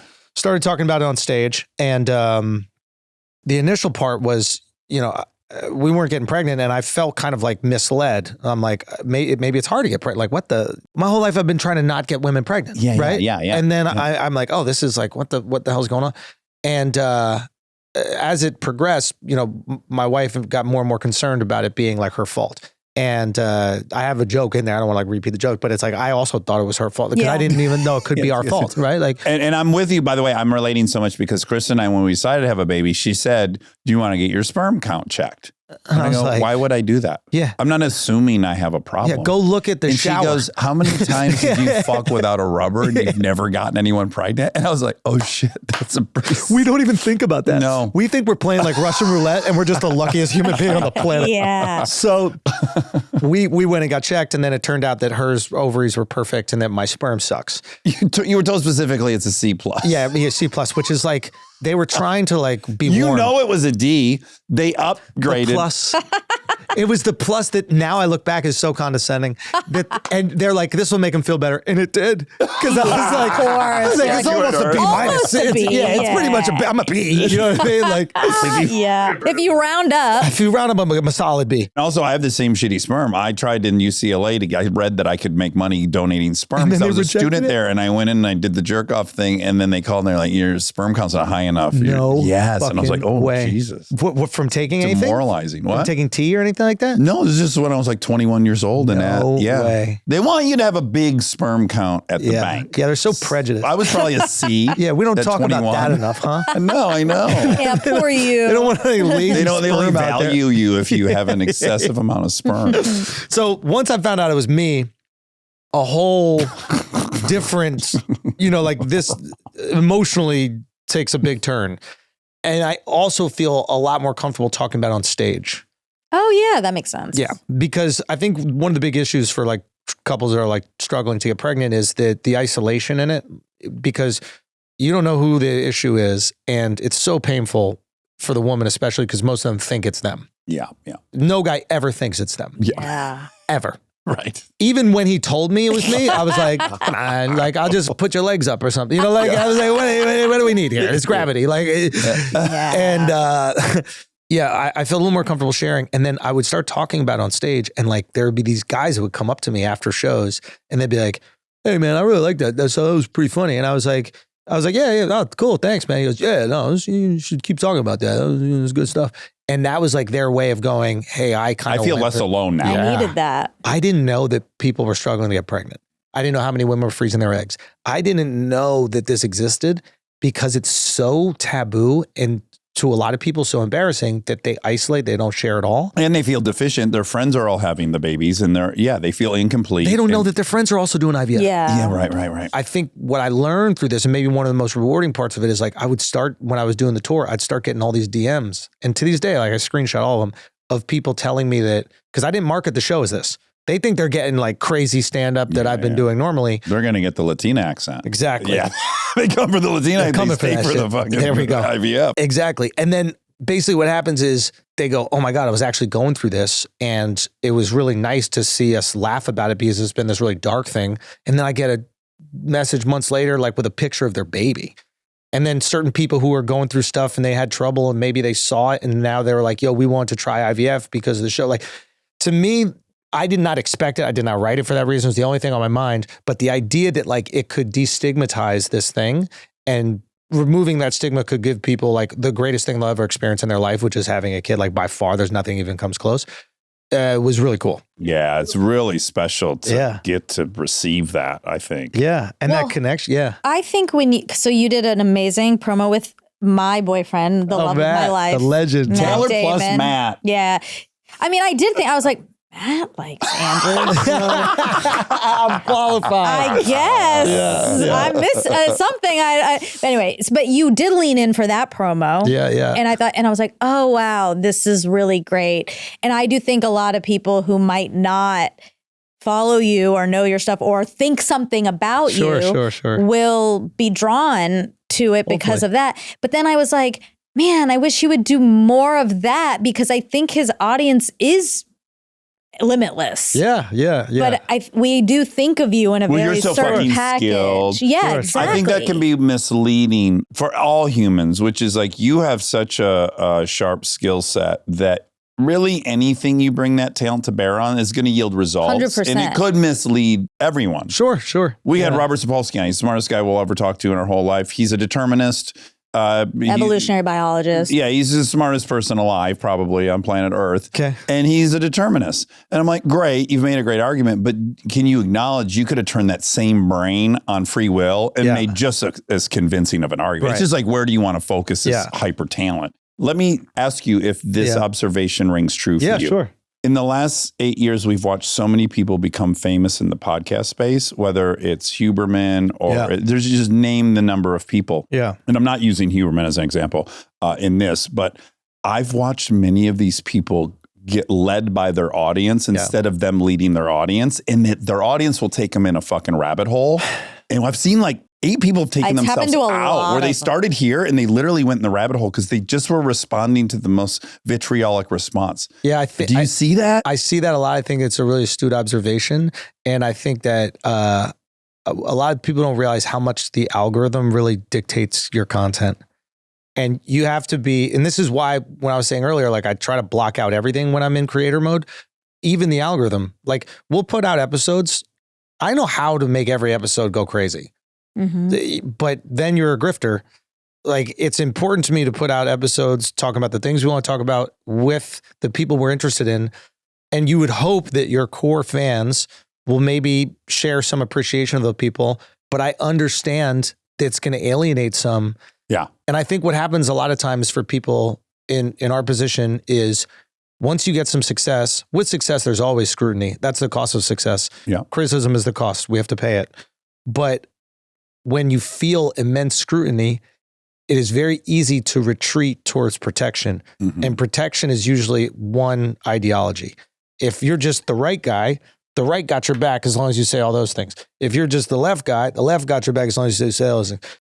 Vacillating between the two is going to piss both of them off. Yeah.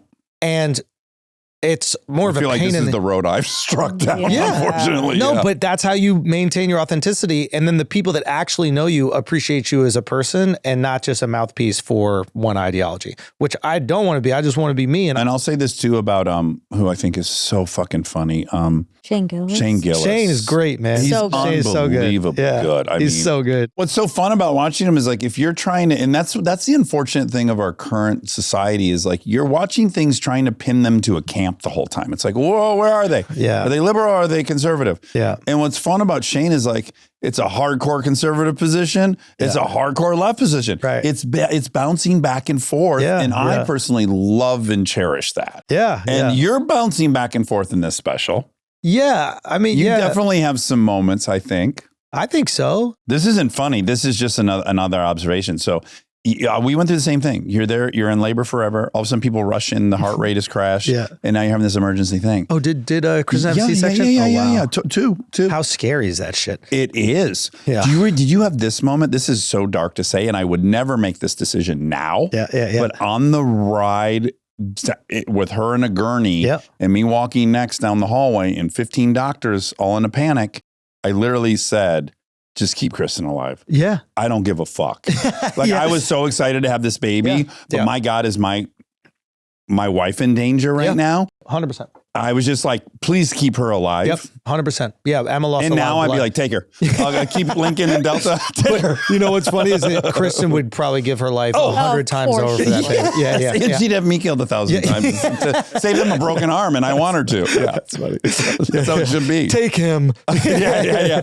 But yeah, it's terrifying. Like I think birth is one of these opportunities where you get to see someone put 100% effort. You know, like it's very rare in life you get to see 100% effort. You get to see your partner do that, and it's pretty awesome, right? Because we think we work hard. We're like, oh, I worked 12 days and I did this shit, right? And then you get to see your partner like really fucking light it up. And Emma lost a lot of blood, and it was this is like really beautiful. She the baby latched, and they told her, they're like, hey, listen, I know you're exhausted and you had lost a lot of blood. If you can feed, it would be really helpful for the baby if you can feed. I remember she stayed up, she fed the baby, and the baby like pulled off, and then she's like kind of like dotting, and they took the baby, and she's like, is she okay? Is she full? And they're like, yeah, she's full, she's fine. And she goes, okay. And then she just fell asleep. Died. And it was just like, she gave Yes. everything. And it was everything. And Does it make you admire her? fuck yeah. And you go, oh, this new thing I care so much about, hit the jackpot with this. With a mom. woman. Yeah. You're just so, Yeah, you're so full of gratitude for the baby on the baby's behalf. And there's also a moment where you're like, if you ever fucking talk back to your mom, Yeah, right? I hope you talk back to your mom. I hope you do that shit in front of me. I hope you give her some attitude in front That's of why I me. say to Monica all the time, like, my dream in life is someone shoves her. It'd be worth her getting shoved and falling down just so I can react. That's funny. That's You funny. can You're prove hoping when you're yourself. walking. That's funny. Even you coming today, I'm like, I want to be bros with you for life, to be honest. But if it goes down, it's going down, and that's how it's got to be. Sorry, it really didn't go down. I knew it wouldn't go. I knew it would go crazy. I But it did is good too. to like enter. Maybe it is good to enter thinking that. Like I try to have people with different opinions on my podcast, but maybe it's important for me to go on others as well, because then their audience is like, my audience knows that my thinking is diverse, but the other audience might not. So coming on a place like here, maybe you get a well-rounded version. That's of been me. my thing recently is like, I don't need to go on another liberal podcast. What I need Yeah. to do is go on Two Bears, Yeah. and go on ideally Rogan, Yeah. and like go, you can also be a masculine dude and cares a lot about people and Yes. wants to help them. Yes. That's, you can do all those things. Yeah. You're not a pussy if Yeah. you care. I adore you. I love you guys. Yeah, Thank you I'm so so much. glad this coming. happened. This I was a really party. appreciate you guys doing this. I love what you guys do. So thank you. All right, everybody watch Life. It's fantastic. It's on now on Netflix. You have it. Watch it. Also listen to The Brilliant Idiots and Flagrant. Go listen to Dax's episode of Flagrant if you haven't already. It's awesome. That And was very fun. You guys are so sweet. guys, thank you so much. He is an armchair expert, but he makes mistakes all the time. Thank God Monica's here. She's gonna let him have the facts. I'm working late because I'm a singer. It's a good song. I think that's the cutest lyric I've ever heard. Yeah, it's a good one. I'm It's a working really- late because I'm a singer. She's very cheeky. I Oh like my it. God. I'm so late to the party, but now I'm an enormous Sabrina Carpenter fan. It started with Bedchem. Oh, Do you know that song? is it on the new out? Is it recently? I'll done? play you one taste of it before we get flagged for copyright Okay. infringement, but let me see if I can give you a taste of it. Let's hear it. I don't know this one. I don't think. I was driving with Delta to school today and we listen to it every morning. And I said, you know the sign of a really, you know when a song's a fucking jam? A lot of times you're driving in cars and the song's good and it's a dancey track and you're like maybe clicking your fingers and maybe you're dancing a little bit. But if a song it hits, you can't resist dancing with your shoulders. I was telling her that's what you look for. Okay. And so we were that's both in the sign. car fucking. We were really getting our shoulders active this morning. It was a blast. Nice. It's really fun now that I love her favorite artist. I know. It's fun for her Yeah, of course. because now I'm on the Sabrina train. Yeah. And I'm like, what about this one? She's like, have you listened to Juno? And then I'm like, okay, I listened to Juno. It was a little slower. I was worried it was going to be a little too slow for you. So we're really like, Okay. I like that. it's very fun. There's, she gets sexy, Sabrina. Oh, she There's is. some Oh. real sexual stuff. In fact, Juno funny- is sexual. Well, I'm so glad you brought this up. I would have forgot to say this. So we're laying in bed last night. And we're talking about Juno and, I'm like, I don't want to tell her it wasn't my favorite because it's her favorite. And, but I am not going to lie to her. All right. So here we are. So we're working through it. She's like, yeah, I understand. It's a little more of this, that. And she goes, but do you know what Juno is? And I go, no. And she's like, well, it's a movie. And I go, oh, the movie Juno? Yes, I know. She goes, yeah. She said, I want you to make me Juno because it's a story about a girl who gets pregnant. Yeah. And I go, yeah. I go, ooh, that's a little nasty. A little racy. And she goes, what's nasty about wanting to have a baby with somebody? And I go, well, it's a teenager. She's in high school. Yeah. And she goes, oh, she's in high school. So she knew part of the Juno story. She just didn't know she was in high school. Oh, she thought it was romantic. Yes. And the way she phrased really it was like, sweet. wait, what's nasty about wanting to have a baby with someone you love? And I was like, oh, no, there's nothing nasty about that. I'm just Yeah. saying, I want to get pregnant in high school is kind of a nasty, fun lyric. Yeah. Nasty, and it is a positive nasty, I'm saying. Yeah, of course. I brought a list today. Okay. Okay. Do you want to tell me something you want to talk about before I get to the next thing I want to talk about? Yes. So I had another ear ear situation. An ear infection? Not a full infection. Schwimmer's ear? Not Schwimmer's ear. David Schwimmer's ear? I wish. No, I have 3 holes. Okay. And I don't really use the top one very much at all.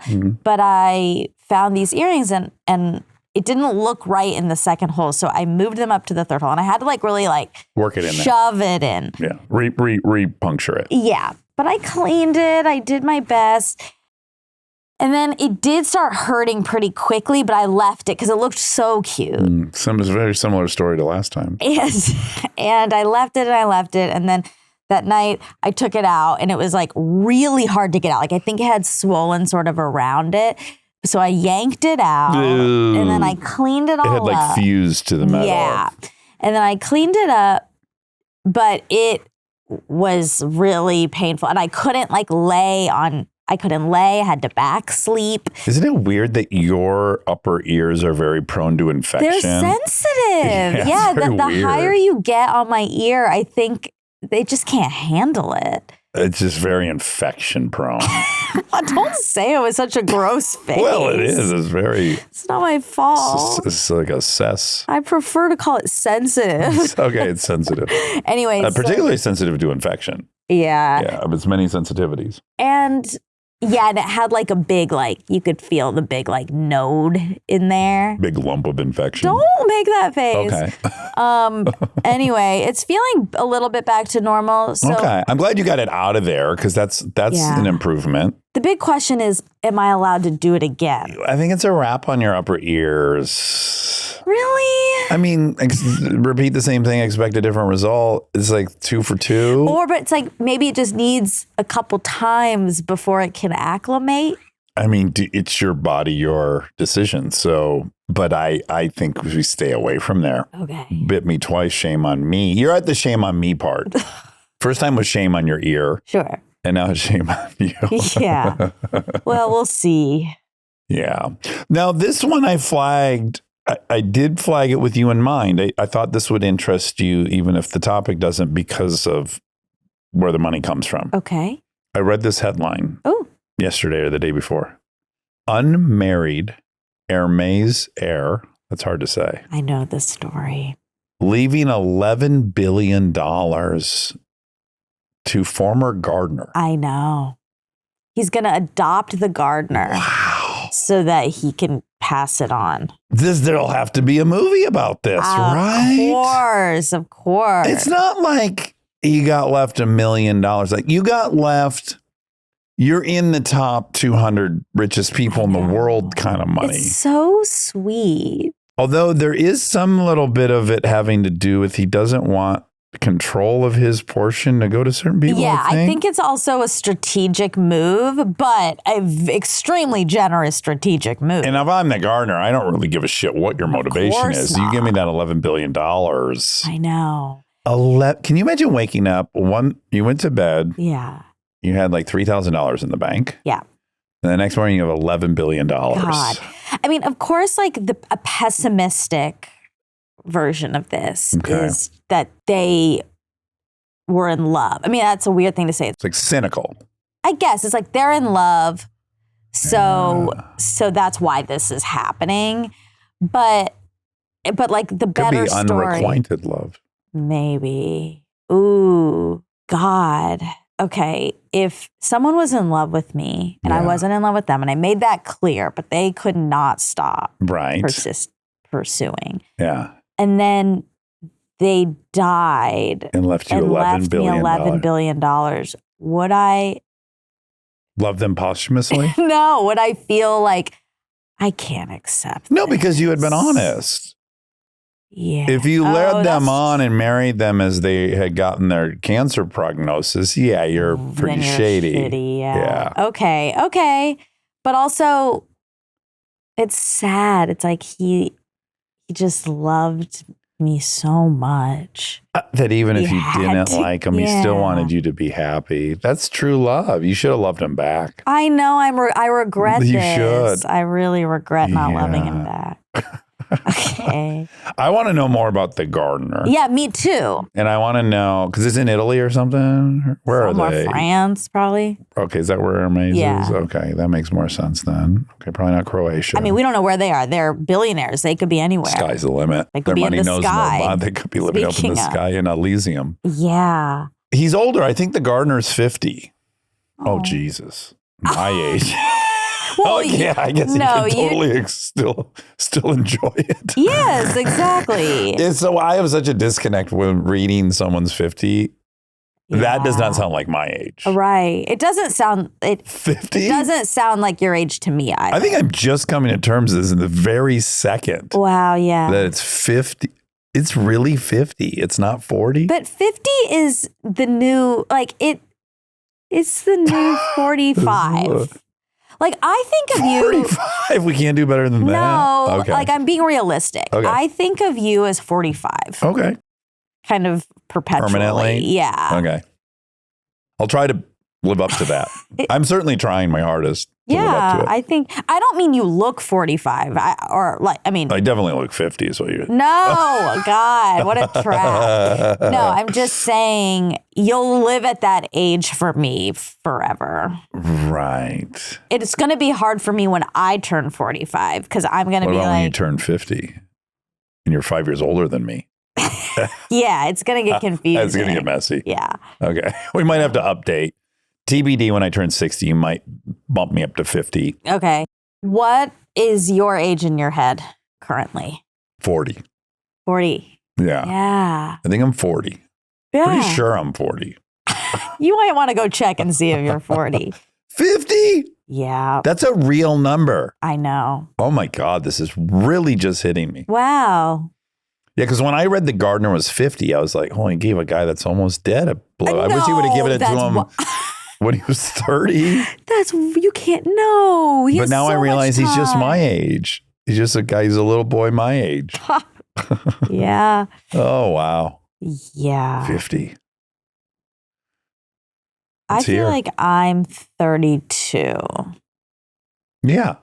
I can sign off on that. I feel 32. So we're both deducting 5 years. I guess, yeah. No, you're deducting 10.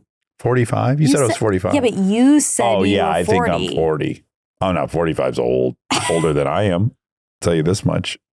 Oh, wait, let me look up the Hermes gardener. Yeah, I wonder if he's doing any press now that he's a 11 billionaire. I hope he disperses some of the money to other people. Like, I hope this is a cascade of people getting called and going like, hey, guess what? You have $100 million. Guess what? Because he could give 110 people $100 million. But I think part of it is now that guy will own a percentage of Hermes. Okay, so really, keep. it's not cash. It's value in the company. Oh, that's a good. Okay, it says Nicholas Puke. Oh boy. P-E-U-C-H. P-E-U. P-E-U.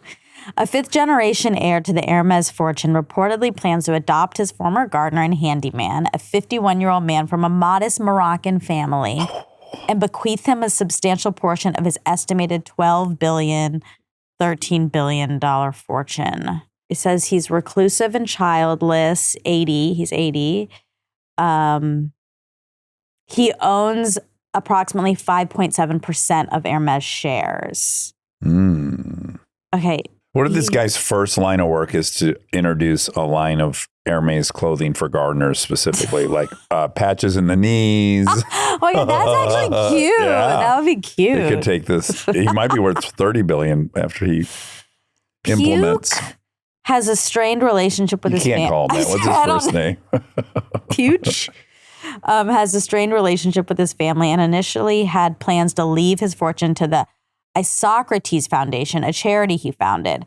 However, he reportedly reversed those plans, possibly due to disagreements with his family, and is now in the process of arranging his estate to pass on his wealth to his former employee. Former, not even his current gardener. I know. It's his old gardener. Oh, wow. Yeah. God, these bags are nice. No one's gotten an interview with the gardener? What's the gardener's name? They haven't. I'm not seeing That's probably best. Yeah. They'll kill. Well, just like it's not a good idea when people, I've watched some docs on lottery winners. There's a lot of fascinating stuff about lottery winners. One is they file bankruptcy at a really high rate, which is sad. Yeah.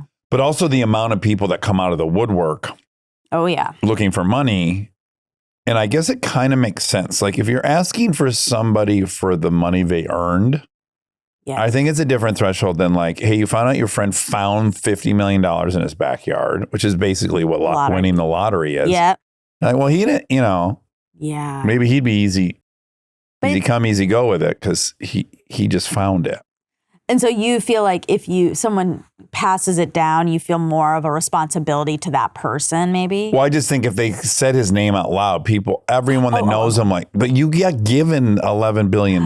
Give me some. Oh. Whereas if he built some business for 40 years, they wouldn't be like, give me some of your business. It is really funny. People really feel like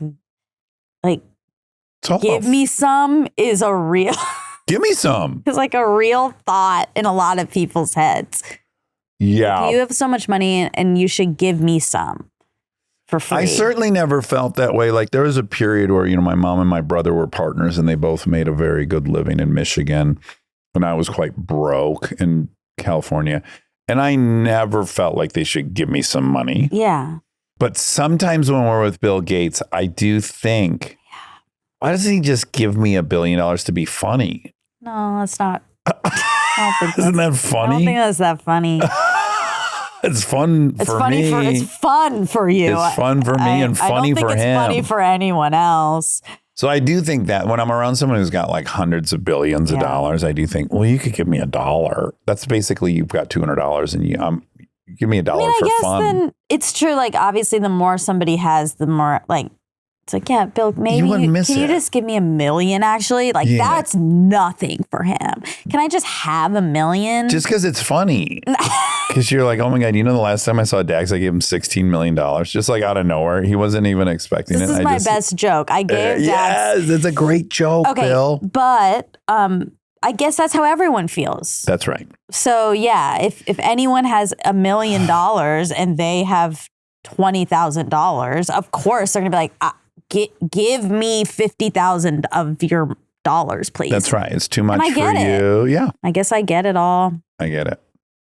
So everyone can say, "Give me some." I guess it's allowed. That's what you're.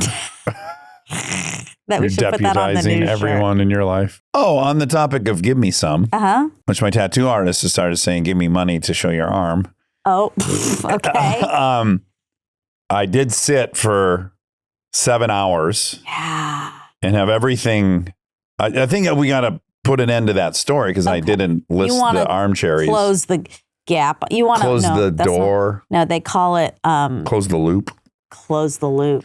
Right. So it happened. I sat for 7 hours and this great guy, Marky, that is a tattoo artist in Illinois that Robbie knows. Yes, Robbie Wob. Yep. I wonder if he likes Robbie. I say Robbie a lot. Well, It's Robbie's just so confusing cute. for me because I have my own Robbie. You have your own. Well, and I do too a little bit. Yeah, I have your Robbie. Exactly. Yeah, so yeah. so The man who's giving everyone also epilepsy. Wobby Wob is He's giving so. everyone epilepsy. But there's no other. There's other Robbies, but there's no other Wobby Wob. There is no other Wobby Wob. But it was his dude, wonderful guy. And yeah, everything has been altered enough that now I can be in a commercial in a short sleeve shirt. That's So exciting. I'm very happy. I And- got my limb back. Yeah, Yes. that's exciting. And me and my best friend Aaron Weekly got matching J2C tattoos. Yes. Yeah. Do you which want to is very show fun. to the camera? Can you see it? I Yes. can't really see it, I which can is a see it. bummer. What do you mean? Well, Well, I would like to be able to see it. yeah, you can't see it because you put it on your neck. Yeah, then I can't see the back of my neck. Correct. I just found out. Oh, I would have okay. You didn't assumed I think could it see. I didn't through. realize I can't see the back of my neck. Yeah, so it's kind of behind your ear. Yeah, and I move my ear in the mirror, and that doesn't help me. So I don't really know. I'm not sure what it looks like, but It looks great. okay, it's there. It says J2C. Wait, Not that anyone does needs it? reminding. January 2nd, Capricorn. Is yours black? Both of us are the same. The J and the C are blue, and the Oh my- 2 is red. I need to look closer. Okay. Get a little closer with Air It Extra yeah. Dry. And that's what I want. I want people to really get into my neck to look at this thing. Oh. Because I want to invite a vampire to bite me so that I can live forever. Do you ever want to live forever? Oh my God. No. Well, not like that. I don't want to live like a vampire. So many people say they don't want to live forever. It's just very common. I think it's the most popular answer to that. Do you? I think the most popular answer is they do. But then once you start thinking about it, you think. No, everyone I talk to says no. Yeah, they all go like, I don't no. want to live forever. But what I don't think is realistic about that is like, what day do they think they're going to wake up and go like, yeah, I want to die today? So when you think about it that way, the AA way, one day at a time, I think one day at a time you would live forever. You're just not going to wake up and be like, okay, yep, ride's over. I think the older you get, way older than 50, way older. 250. You get uncomfortable. Like life starts. In this scenario where you can live to 250, I'm living as I am today. They completely arrest my aging. 40. Yeah, I'll be 40 for the next 210 I see years. What you mean. I think you might get bored, tired of this. I really do. I guess what I'm saying is you'd have to be suicidal one day. You'd have to wake up and go, I don't want to live anymore. Yeah. Right? And I don't think people do that part of the equation. It's like, well, what day do you think you're going to wake up and be suicidal? I don't think it would be the same as being suicidal in a regular life. Right. Because you have such a limited amount of time in a regular life. And so to cut that short is obviously caused by you have an expectation and it's yeah. But if you've been on Earth for 250 years, I don't know that I would say it's suicidal to say like, I think I did it. I'm done.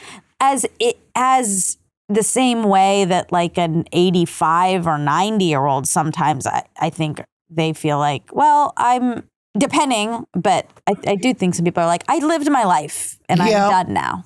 But I do think most of those people, their quality of life's gone down quite a bit. They can't go out and do things and they can't, there's loneliness and isolation and body pains and that's incontinence. True. Don't forget incontinence. Like if you were peeing your pants 3 times a day, you'd be like, I'm fucking done. Yeah. I'm sick of cleaning my. Well, somebody else would be cleaning it. So you'd like, you're the one that wanted to wear diapers and pee in the bed. Yeah. Yeah. It sounds great. You already want Last night, I would have loved to have been wearing a diaper. See? Yeah. It's not gonna slow you down. I don't know. I guess it's just we won't know until we try it. Yeah. But my gut is I will be ready to be done by then. I really do. I always wonder if that's a sign of depression. That should be on like a first questionnaire. Maybe. Do you feel like you're gonna be done soon? You go, yeah. Ironically, I'm not scared of dying. Me neither. I mean, I'm scared of everyone else dying. And that's part of it. If you live 250 years, the amount of loss you are going to have accumulated is a lot. It's a lot, but you'll be making new friends and having more children and having more lives. No. You have to just think, what if you could live a whole other life in France? And then a whole other life in China. Like, there's so many corners of the world to keep things interesting. And then after like 800 years, you're like, I'm going to move back to Milford, Michigan. Try that out again. Hope it's still there. It will be not what you remember. Probably be skyscrapers and flying cars. Yeah, I don't know, though. It's like, are we just... I think our lives are supposed to have an end. I don't know. Well, clearly they are. Yeah. Yes. Yeah. And so I think if we monkey around with that. That's the part I think is interesting. Yeah. People think like you're going against nature. What you're really saying is you're going against God. There's something deep that people think you're playing God if you live forever. I don't think that because I don't believe that. It's moral dumbfounding. You're like, it's greedy and too much to ask to live forever. There's something about it. Like there's some moral imperative that feels like being violated by living forever. I think there's something very poetic about a life. We've been forced to view it that way though, because that is what it is. I think we have no choice but to see it as poetic. But I don't know. I think wisdom is real. And I think wisdom obviously comes with experience, but it also comes with knowing that the end is coming closer. So I don't know if we are living forever, if anyone really ends up acquiring wisdom. Like the feeling that you talk about when you talk about like your kids, That's a feeling that I think a lot of older people feel about life in general. They just see the preciousness of the whole picture and humanity and people. And I think that's a really beautiful thing. And I think you earn that by Getting inching towards the end. I really do. Where you start cherishing everything. Yeah. Yeah. Maybe. Think how much wisdom you could have, though, after 400 years. I don't think you would. I even feel this aging myself is like, you'd have seen so many market collapses, social upheaval, that you would go like, yeah, and it'll pass. Yeah. You know, kind of like emotions in your body.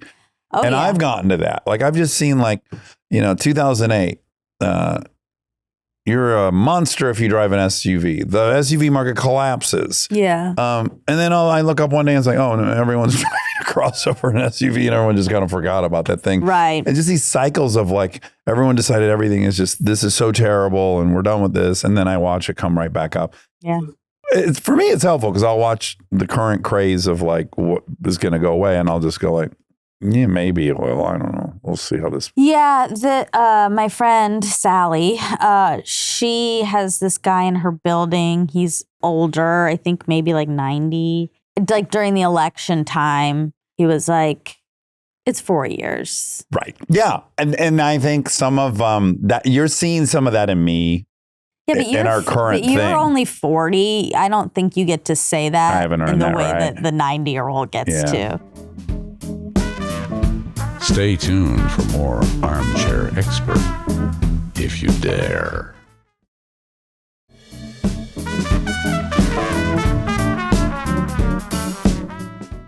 All right. Okay. Well, this is for Andrew Schulz. Andrew Schulz. Yes. Some feedback just came in because it's on the week early. It's on Wondery Plus already. Yeah, and already I read a couple people say like, "Oh my God, what a fucking incredible episode!" Good. So that was good. That's great. Yeah, it was good to have him and talk some stuff out. Okay, Russia, McDonald's. Oh, yeah, they did sell it to a local buyer. McDonald's during the war. they sold it. Well, they left Russia. They left Russia, and then those buildings just got taken over by some other company. Right, but still in the food. Still a McDonald's. Yeah. Well, know what's the name now? It's called Vladimir Putin's Hamburger House. Exactly. Putin's Patty Melt House. Putin's Patties. Putin's Patties. I'd go. Vkusno Tachka. It translates to tasty and that's it. Tasty and that's it is the title. That feels very Russian. My stereotype is like, I know, it's so bleak. yeah, this is what I said. Like, the story of my Russian stone person. My first house, whatever that is, 20 years ago, and I was redoing the bathroom. And the contractor had brought the stone person that was going to put in all the stone in the bathroom. Oh, okay. But he hadn't said anything. And the contractor was like, do you want a steam shower? Do you want this? There's so many options, right? Yeah. And at a certain point, I said, sometimes I just wish I was doing this fucking bathroom in Russia. It's like, you want to take shit? Yes, no. You want to wash face? Duh. So I do my Russian thing. And there's no laughing. Oh. And I say, are you Russian? To the guy there. And he's like, yes, but it is funny. Oh, good. And then everyone else laughed. Okay. Oh, wow. Yeah. Okay, so tasty and that's it. Tasty and that's it. If you don't like tasty, then fucking keep it moving. Yep. Okay, now is Fanta Nazi Coke? Fanta, owned by Coca-Cola. Coca-Cola Company. Fanta was introduced in 1940 and is the second oldest brand owned by Coca-Cola. Introduced in Germany? Correct, during World War II due to ingredient shortages. Okay, so it was created there in Germany land. That's right, in World War II. Okay. So okay. Ellipses. We'll leave it at that. I always find this so interesting. Yeah. I bring it up kind of too often. But Adidas and Puma were brothers. Really? Yes. They owned a shoe company together. I didn't know that. And at the outbreak of World War II, one was a sympathizer and one was not. And the company split up over it. Yeah. So Puma is the non-Nazi one? I'm not going to say anything out loud yet. Well, yeah, we already know about Adidas and their... Adidas. Yeah, that was his name, right? I think that was their last name. Yeah. Yeah. Oh, the Nazi got the last name. Then the other one had to go with Puma. Pretty cool. It's fun. Hey, I like Puma. I mean, everyone likes Pumas, but like... you get to... when it's your last name... It's a blank slate.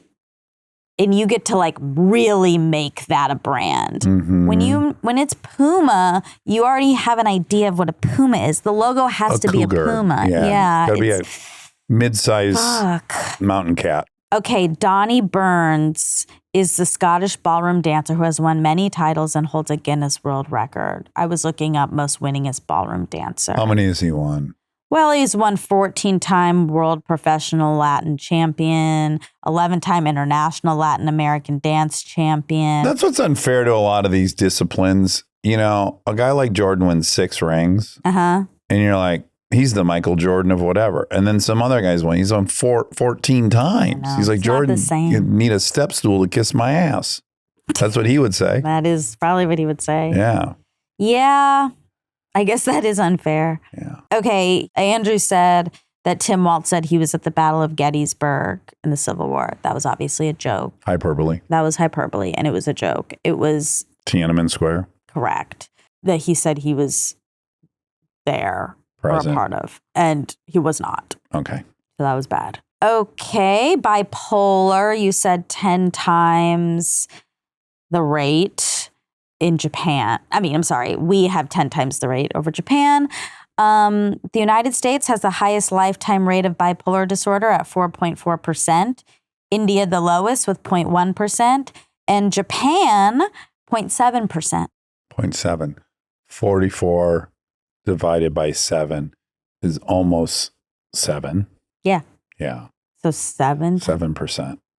No. 7 times. 7? We have 7 times the rate, not 10 times the rate.